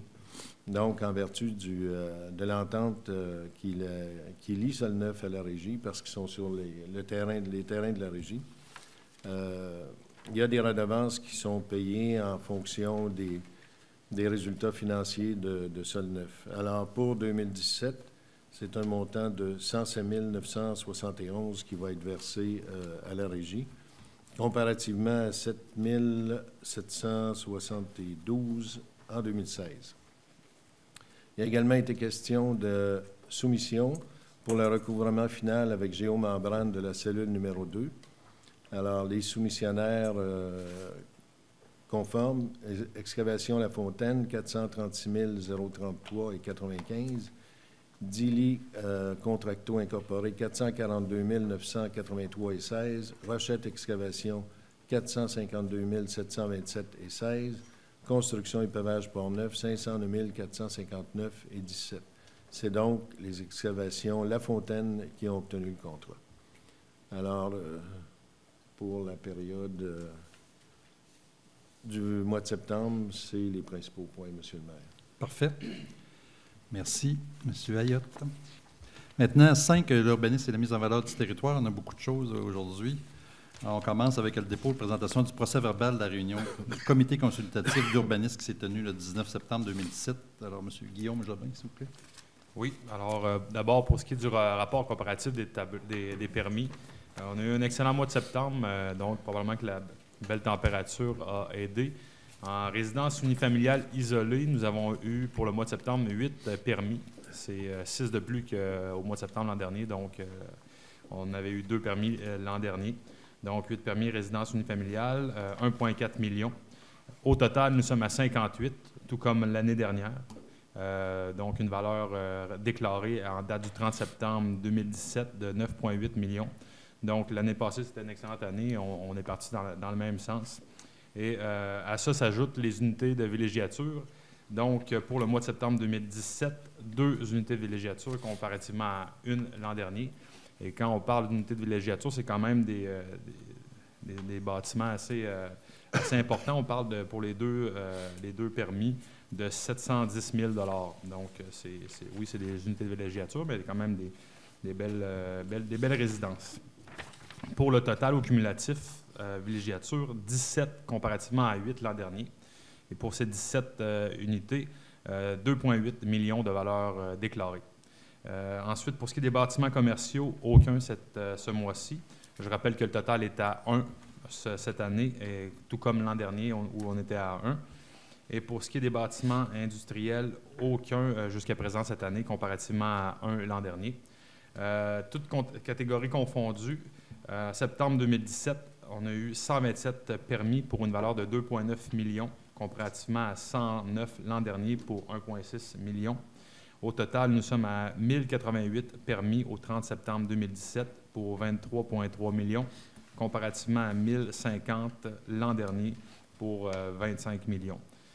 Pour vous donner un peu, vous situer où les permis ont été émis. Alors, secteur Lac-Sergent, 2.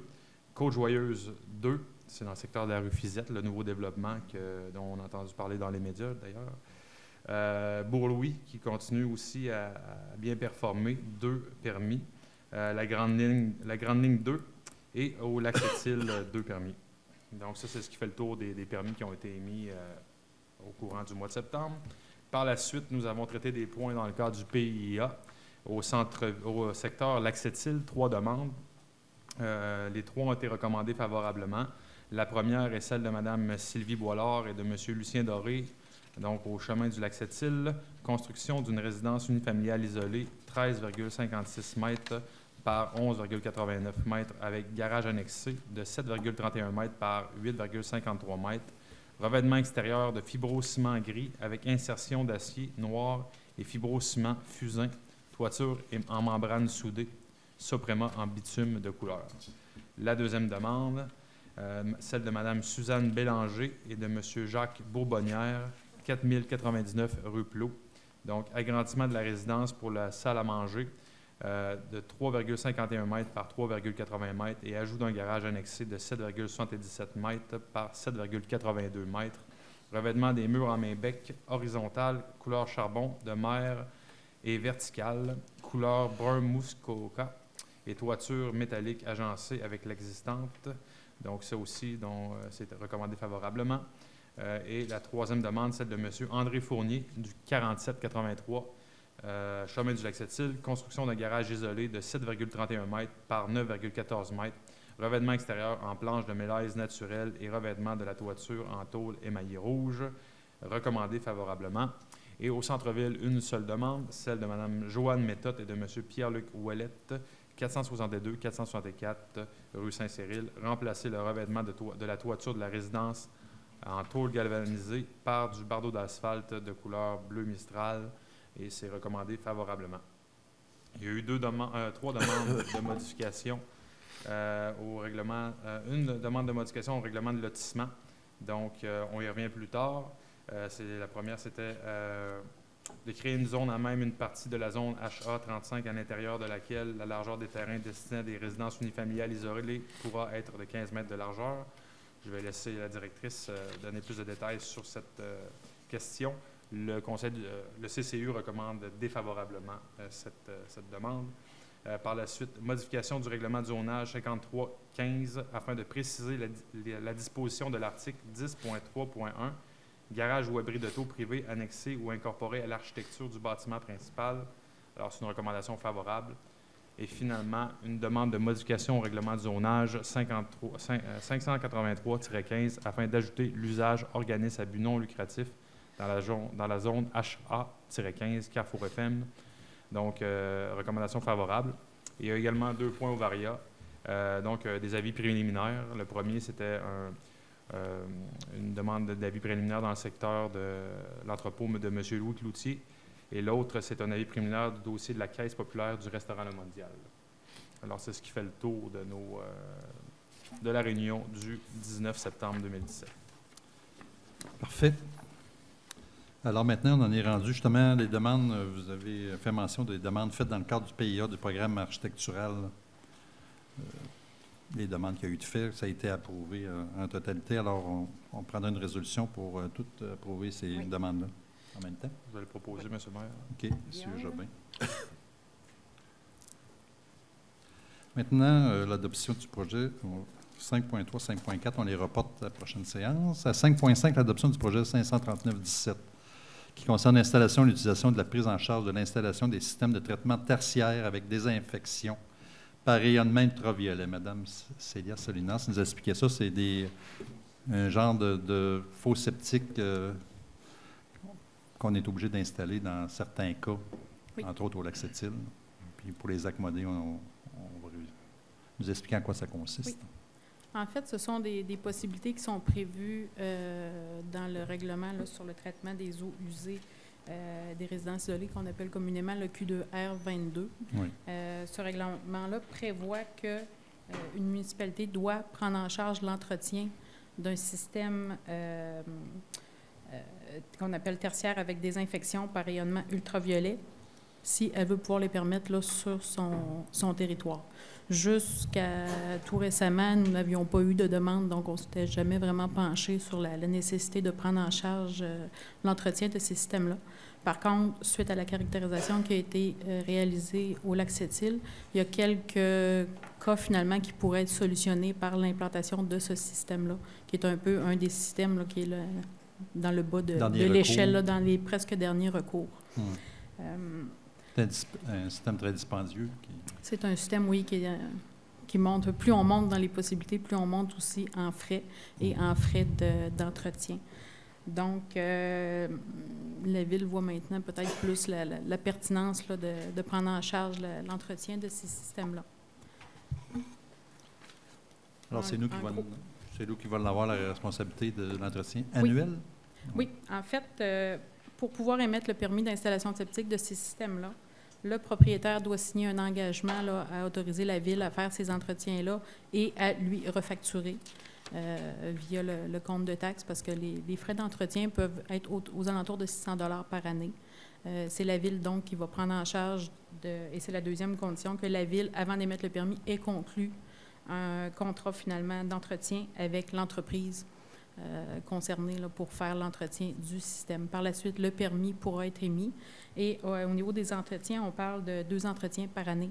Donc, une fois par année, il y a des inspections et nettoyages aux besoins du préfiltre, nettoyage du filtre de la pompe à air et vérification de la pompe de recirculation et de l'alarme. Et 2 fois par année, lorsque nécessaire, il y a nettoyage aux besoins et remplacement de la lampe à rayon ultraviolet.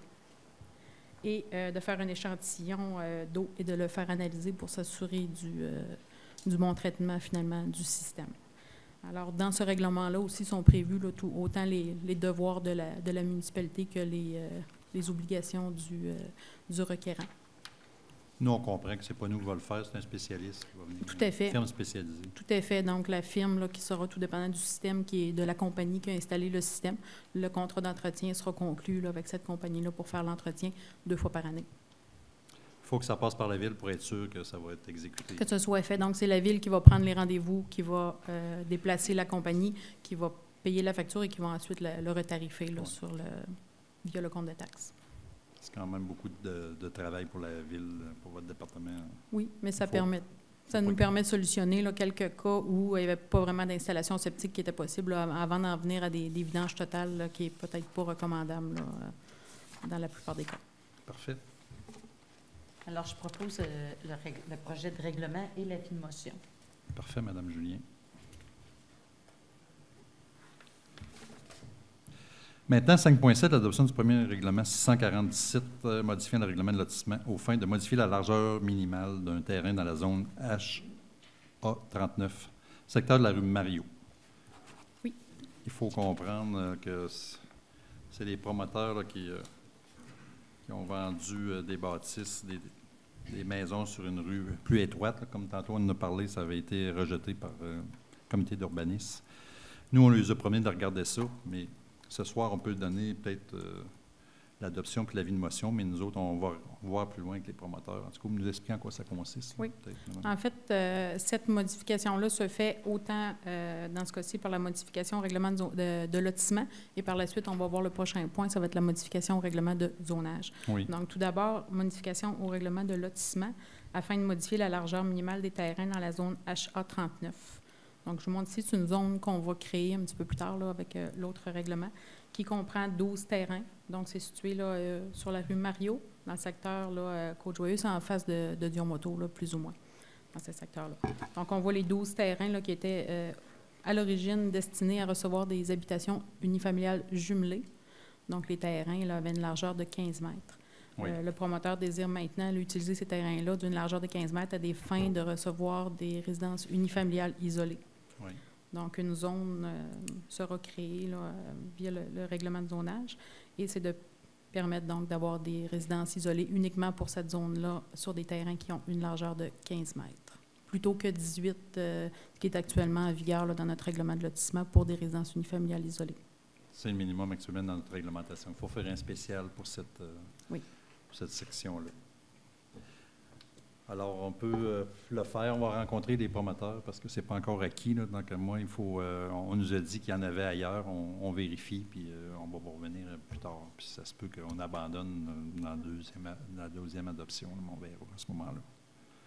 Fait qu'il faut voter l'adoption, l'avis de motion pour le règlement de zonage, règlement de lotissement. Parce que là, il faut comprendre que c'est un long processus. Il faut aller à la MRC avec ça pour faire changer notre... parce qu'on a déposé tout ça, ces règlements-là à la MRC. Fait qu'il faut faire une modification à la MRC. En fait, autant le règlement de lotissement que oui. le règlement de zonage, c'est la procédure longue. Donc, le but de faire ça ce soir, c'est juste de te donner une chance si jamais il fallait le faire, puis procéder, parce que ça va prendre 4 mois. Puis avec les élections, on va se rendre au mois de décembre. Alors, on s'est dit, on va le passer ce soir, mais on va renégocier avec... Madame Célia, on va revoir le promoteur en question, puis on va en jaser pour voir si on va aller plus loin là-dedans. Qui propose peut-être l'ensemble de ces 4-là en même temps? Je pourrais les proposer, M. le maire. M. Lirette, c'est le même cas, là. Je vous promets de vous revenir avec ça personnellement. C'est ça qu'on avait avant, qu'il faut dire qu'on avait 15 mètres maintenant. On a mis 18 mètres. C'est pas mal, on a vu pas mal l'ensemble des municipalités. Fonctionne pas mal avec 18 mètres minimum. 15 mètres, c'est 50 pieds de large. Là. Ça fait que c'est pas bien large. Puis on est souvent, finalement, en dérogation parce que quand on est trop serré sur le terrain, on met une maison de 30 pieds. Il reste pas assez d'espace. C'est ça notre problématique. Ça risque de coincer. Oui, c'est ça. On n'a pas de place à mettre un garage. Quelqu'un veut se mettre un petit garage, veut se mettre Puis là, il nous demande des dérogations mineures à toutes les fois. C'est pour ça qu'on parle de ça. À 5.10, l'avis de motion afin de créer la zone HA39 dans le secteur de la rue Mario. Ça, c'est la même chose. C'est l'avis de motion qui a été donné. Oui. C'est les 4. Rendu à 5.1. Maintenant, 5.1, le premier projet de règlement 642-17 qui modifie un règlement de zonage 583-15 aux fins de modifier les dispositions applicables à la zone HA15, secteur de la clinique dentaire. C'est ce que nous avons parlé un peu tantôt, Carrefour FM. On peut présenter ça. Donc, en fait, effectivement, là, c'est pour l'organisme Carrefour FM, c'est de permettre à l'intérieur de la zone HA15 qu'on voit ici en gris, de permettre, comme dans les usages là, additionnels aux usages résidentiels, donc les organismes à but non lucratif. Ça sera pour toute cette section?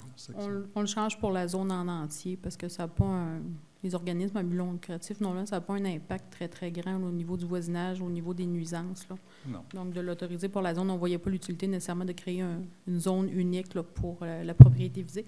La propriété visée qui est juste en dessous de l'inscription HA15, là, pointée par la flèche orange, qui est sur le coin Saint-Cyril, là, juste en arrière de la clinique dentaire, qui est là. Qui est ici, ce que j'essaie de pointer. OK. J'en fais la proposition, puis je vais donner l'avis de motion pour le faire même.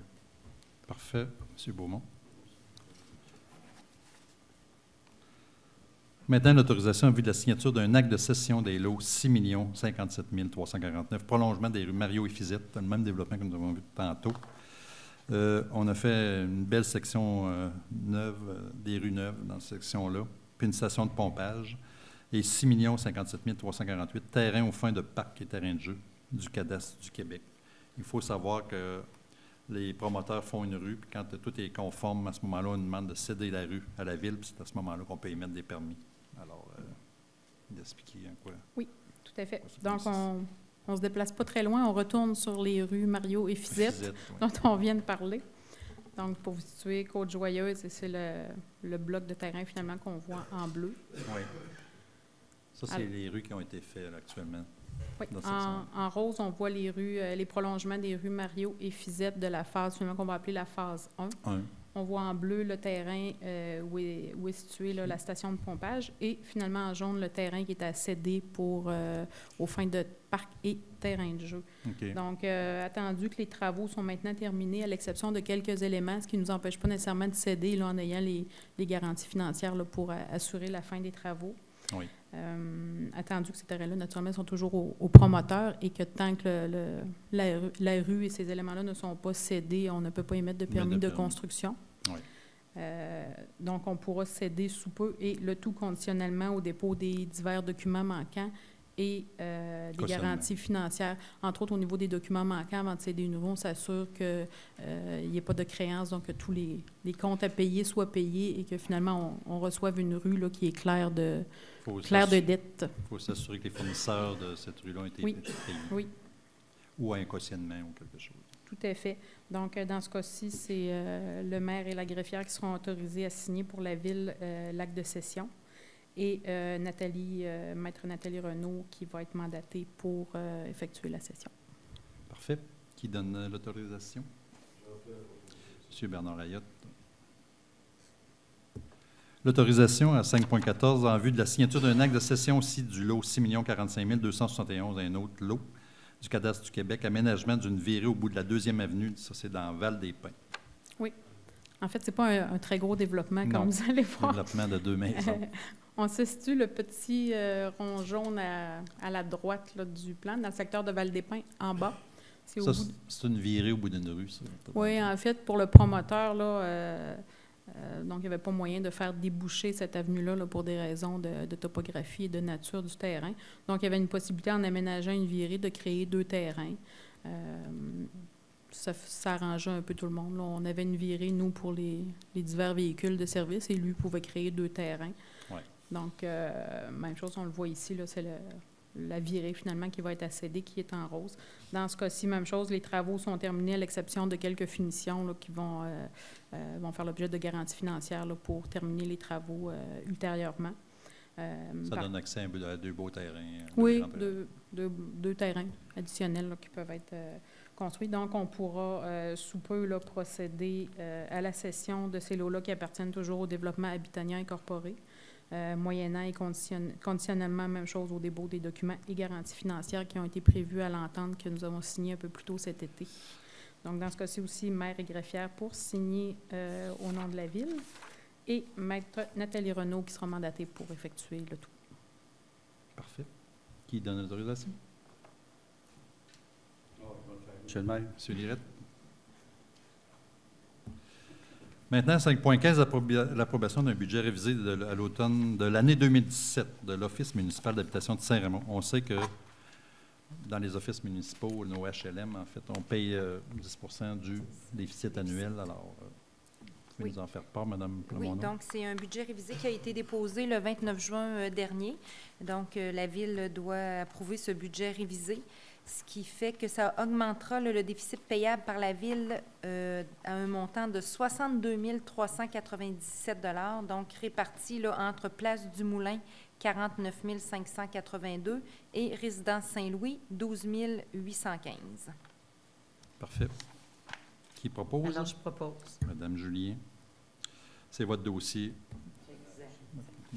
dans lequel vous êtes impliqué. Merci.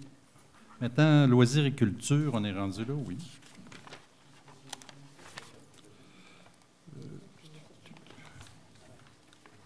C'est bien ça?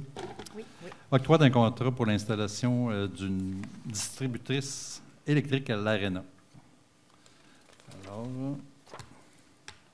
attendu que de plus en plus d'événements sont présentés à la place de l'Église, attendu que les événements nécessitent des demandes importantes en électricité, attendu les frais de branchement et de débranchement sont très élevés en plus de ceux des électriciens à chaque fois qu'il y a un événement, attendu que l'installation d'une distributrice de 400 ampères, 120-280 volts à l'Arena répondrait adéquatement aux besoins en électricité lors des événements présentés, attendu les recommandations du directeur des loisirs de M.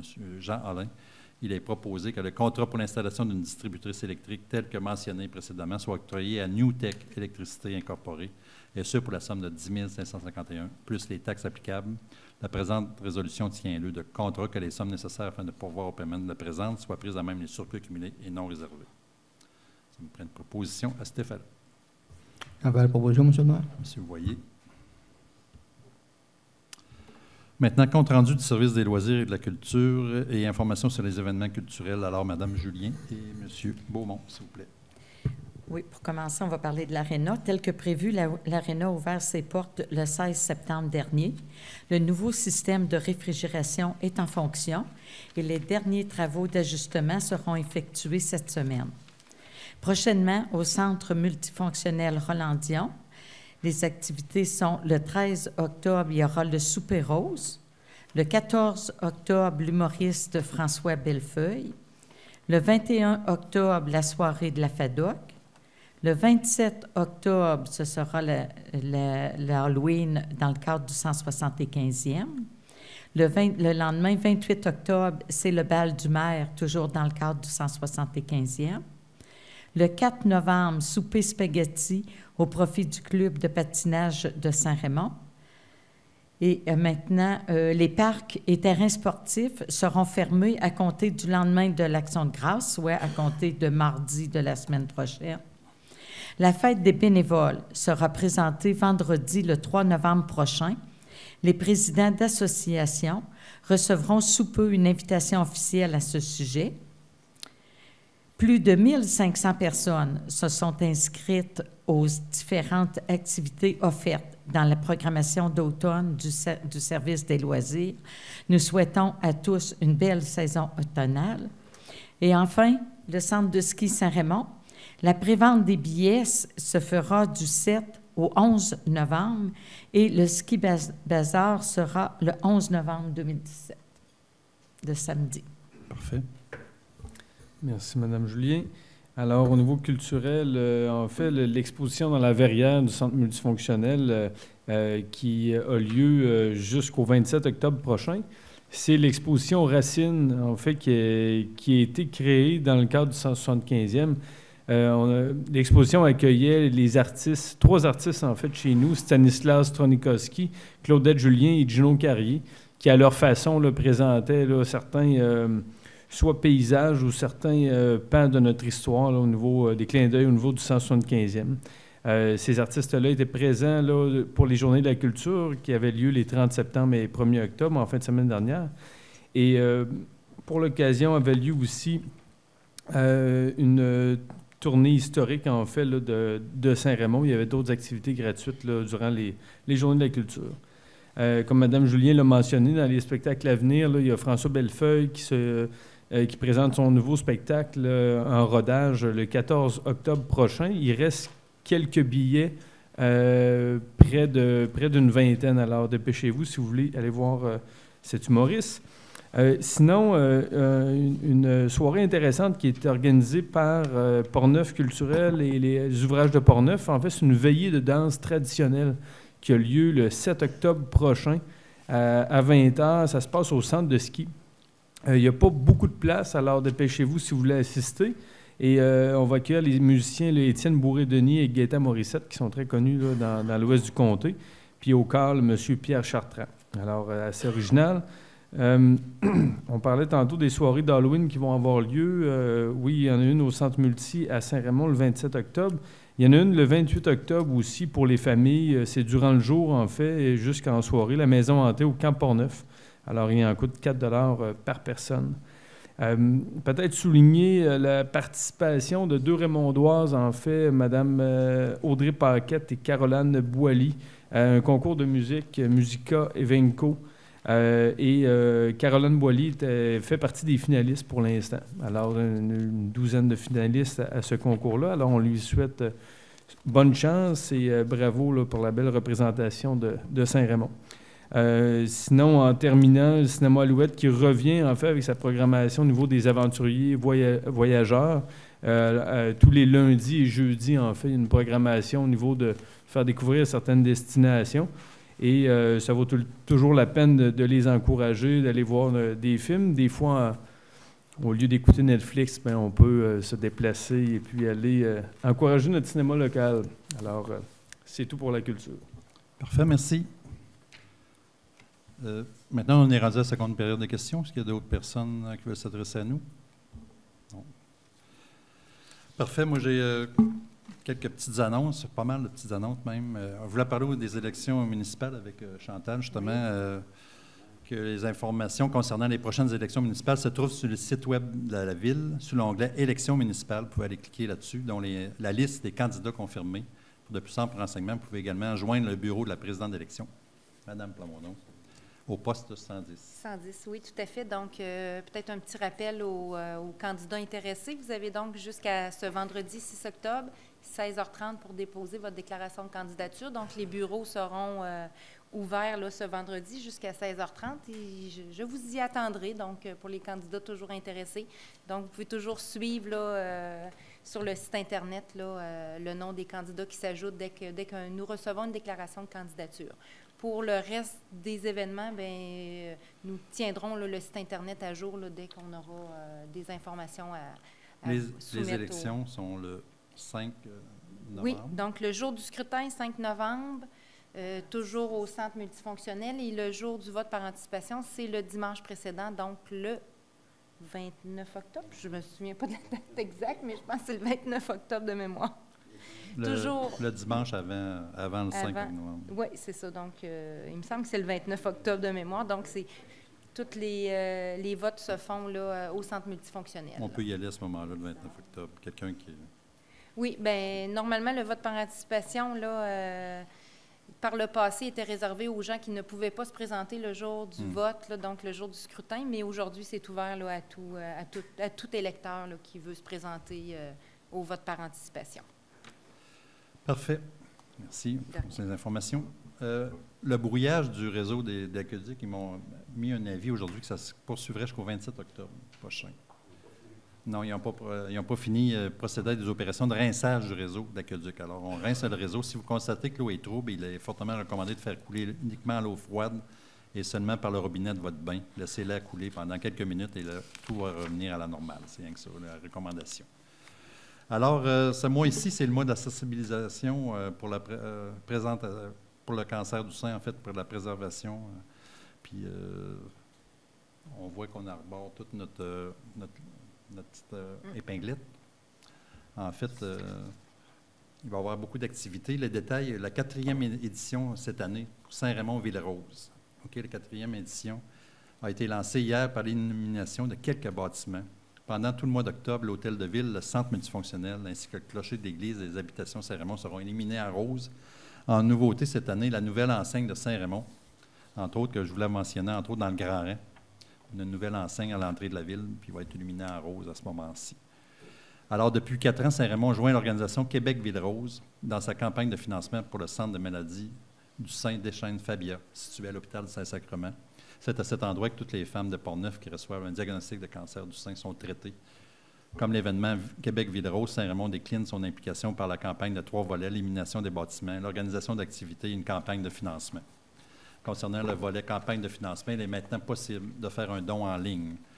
Le lien pour accéder à la page est présentement sur le site web de la Ville, en accédant à l'onglet à l'événement 4e édition de Saint-Raymond-Ville-Rose. Un lien est aussi présent sur la page Facebook nommée Saint-Raymond-Ville-Rose. On a une page Facebook cette année. Soulignons notre participation au lancement de la 7e édition de Québec-Ville-Rose en rose, qui s'est tenue vendredi dernier. Les porteuses de lumière de Saint-Raymond y étaient présentes. Christiane Huot, initiatrice de Saint-Raymond-Ville-Rose, ainsi que 2 bénévoles qui se joignent cette année à l'équipe, Mme Catherine Bourson et Marcel Gilbert. Merci à vous de votre implication. Maintenant, soirée Ville-Rose au Salon de quilles Saint-Raymond, ce samedi 7 octobre, 19h30. Se tiendra une soirée de quilles dont les profits iront à la campagne de Saint-Raymond-Ville-Rose. Les cartes pour la soirée sont en coût de 15 $ auprès de Mme Marcel Gilbert au numéro 418-809-7928 et directement au Salon de quilles. Aussi, il y a un souper rose, nous avons parlé tout à l'heure. Les billets pour le souper rose, il en reste quelques-uns. Ça tiendra vendredi, le 13 octobre prochain. Ils sont présentement en vente. Pour se les procurer, il suffit de se présenter au centre multifonctionnel entre 9h et 16h le vendredi. Les gens peuvent payer en argent comptant seulement. Le coût du billet est de 35 $ par personne. Les participants sont attendus à partir de 18h. Prenez note que l'ouverture des portes du centre multifonctionnel se fera à partir de 18h. Merci aux partenaires du Souper Rose, la Caisse populaire des Jardins, Sainte-Catherine, Saint-Raymond, Michel Matt, député de Portneuf, Vibration, Disco Mobile, le Salon de quilles Saint-Raymond, Messieurs Sam, services de bord et assurance et services financiers, Mingui, Gagnon-Rochette. Les festivités du 175e sont loin d'être terminées. Voici les informations se rapportant à 2 prochains événements, soit l'Halloween 175e et le bal du maire. L'Halloween 175e, c'est une soirée costumée au Centre multifonctionnel Roland-Dion du vendredi 27 octobre prochain. Au Centre multifonctionnel se tiendra une activité ajoutée au calendrier de cette année, festive, l'Halloween 175e. Soirée sera animée par le dynamique groupe Tone Call. Les billets sont au coût de 5 $. En fait, c'est gratuit, 5 $. C'était juste pour contrôler l'entrée des billets, finalement, pour être sûr qu'il n'y ait pas plus d'entrées que de billets qu'on a de place. Ils sont en vente à la pharmacie Uniprix, Picard et Simard. La soirée débutera à 21h et l'ouverture des portes du centre multifonctionnel se fera à 20h. Il n'y a aucune place assise. Quelques précisions, les participants qui porteront des masques couvrant le visage ne seront pas autorisés à participer à la soirée. Notez que cet événement s'adresse uniquement aux personnes âgées de 18 ans et plus. Le bal du maire dans le cadre du 175e, c'est des cartes sont en vente à la réception de l'Hôtel de Ville pendant les heures d'ouverture. Les cartes pour le bal du maire sont vendues au coût de 100 $ par personne. Rappelons que l'événement aura lieu le samedi 28 octobre au centre multifonctionnel dans la grande salle qui sera habillée de son plus beau chic à l'occasion. Dès 18h, un cocktail de bienvenue sera offert aux convives et la verrière de l'espace Desjardins sera animée par l'accordéoniste Denis Labrie. Le souper, 4 services débutera à 19h et en soirée, l'orchestre Tip Top et ses 8 membres vous fera danser. Tip Top, ça ressemble un peu à l'orchestre Roland Martel pour les gens un peu nostalgiques. Il est possible de voir une vidéo de performance du groupe Tip Top sur la page Facebook de l'événement Bal du Maire et aussi sur le site web de la Ville. Précisons qu'une tenue de soirée est conseillée. Vous êtes tous attendus à ce bal et représente un événement unique, extraordinaire, élégant et surtout mémorable dans le cadre du 175e anniversaire de la Ville de Saint-Raymond. Le bal du maire est présenté par Location Sauvageau et Quincaillerie au Mandouer. Alors, ça fait pas mal le tour de mes petites annonces classées. Avant de laisser, j'ai peut-être voulu vous faire part un peu, vous dire un grand merci, fait un merci spécial à tous mes conseillers et conseillères, avec qui j'ai travaillé pendant 6 ans, pour la plupart au bénéfice des citoyens et des citoyennes, particulièrement aux gens ou à ceux qui quittent ce soir. C'est notre dernière séance, en fait, avant les élections. Nous avons eu de nombreuses réunions où tous ont pu s'exprimer. Et étant donné que tous nos élus sont des gens de caractère, ça a souvent donné à des discussions animées, mais toujours respectueuses des individus.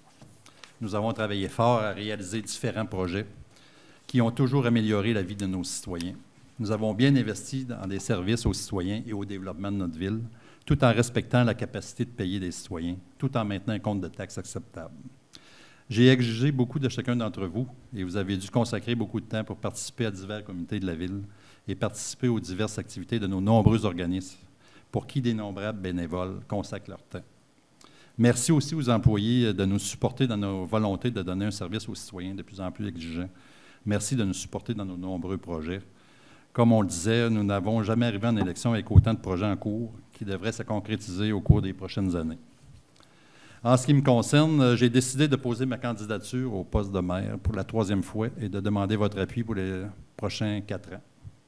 Après avoir annoncé au Conseil d'août dernier mon intention d'ouvrir la porte à une certaine relève, et étant donné que personne ne s'est manifesté, je suis extrêmement motivé à poursuivre l'expérience pour un autre 4 ans. Nous pourrons réaliser nos projets en cours et nous amènerons la Ville à un niveau encore jamais atteint, à la hauteur des aspirations de nos citoyens. Alors, c'est notre dernier conseil avec cette composition d'élus. Je souhaite bonne chance à tous les candidats au 11 novembre prochain et je vous dis à la prochaine. Merci.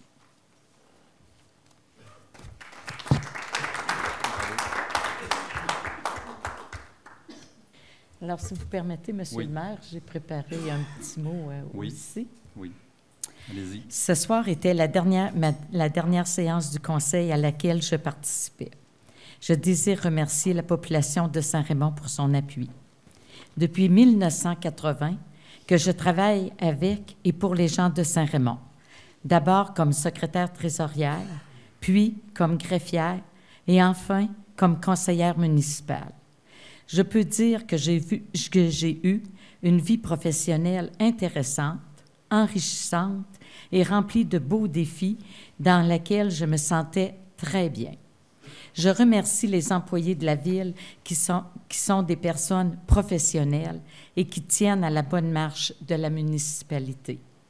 Je remercie Monsieur le maire et les conseillers, votre disponibilité, votre dévouement et font de vous des personnes qui consacrent beaucoup de temps pour le bien-être des contribuables, la bonne gestion de la municipalité et son développement. Vous êtes des personnes vraiment dévouées pour vos contribuables. J'ai toujours eu à cœur de bien servir les citoyens.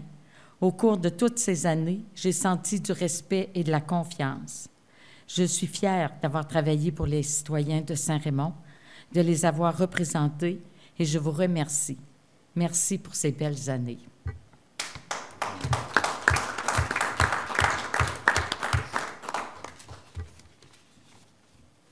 J'en profiterai également, M. le maire. Vas-y. Donc, c'est difficile après tout ce que vous avez dit. Je pense que je ne répéterai pas, mais effectivement, d'abord, merci à la population de m'avoir fait confiance en tout et partout. Là, c'est 9 ans au Conseil qui se termine avec une petite interruption.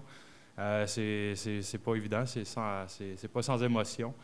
D'abord, je salue l'ensemble des employés de la Ville, des directeurs. Vraiment, on a des gens qui sont dévoués. Et puis, je salue aussi chacun des membres du Conseil, vraiment. Benoît, l'homme de terrain. Bernard, la sagesse. La fougue d'Étienne. La rigueur de Réjeanne. Et le côté, je pense, la mémoire vive de Fernand. Franchement, c'est un honneur de travailler avec vous. Puis, bien entendu, Monsieur le maire, franchement, je connaissais un peu votre parcours professionnel. Là. Je savais que vous aviez réussi, mais je comprends pourquoi. Vous êtes quelqu'un de très impliqué, de très engagé dans ce que vous faites. Puis c'est une chance pour Saint-Raymond de vous avoir souhaitons-le, je le souhaite, je peux me prononcer pour les 4 prochaines années. C'est aussi un honneur pour moi d'avoir pu travailler avec quelqu'un comme vous. Franchement, à mon âge, je trouve que c'est vraiment une bonne comment on pourrait dire, une bonne source d'inspiration. Mais bon, donc c'est ça. Des fois, il faut faire des choix dans la vie qui sont déchirants. Mais bon, mon implication avec la Ville va se faire autrement, avec ma relève qui pousse et d'autres implications et mon entreprise. Donc, alors, je souhaite la bonne chance. Je pense qu'il y a en tout cas, pour les candidats que je connais, il y a d'excellentes relèves. Je quitte pas, je quitte sans aucune inquiétude. Et je souhaite bonne chance à tout le monde. Et puis, merci encore une fois pour votre confiance. Ben oui.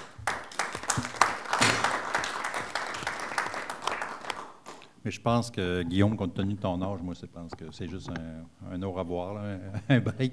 On va sûrement revenir parce qu'il faut dire que Guillaume est très engagé, finalement, dans la politique municipale. Tu as beaucoup travaillé à amener les jeunes, justement, en politique, puis finalement, tu as donné déjà beaucoup. Mais là, je comprends qu'avec la famille, tu vas avoir un break. Mais moi, je te vois très bien revenir dans quelques années, avec toute l'expérience que tu as. Fait que tu seras bienvenu. Parfait, alors, merci. Bonsoir.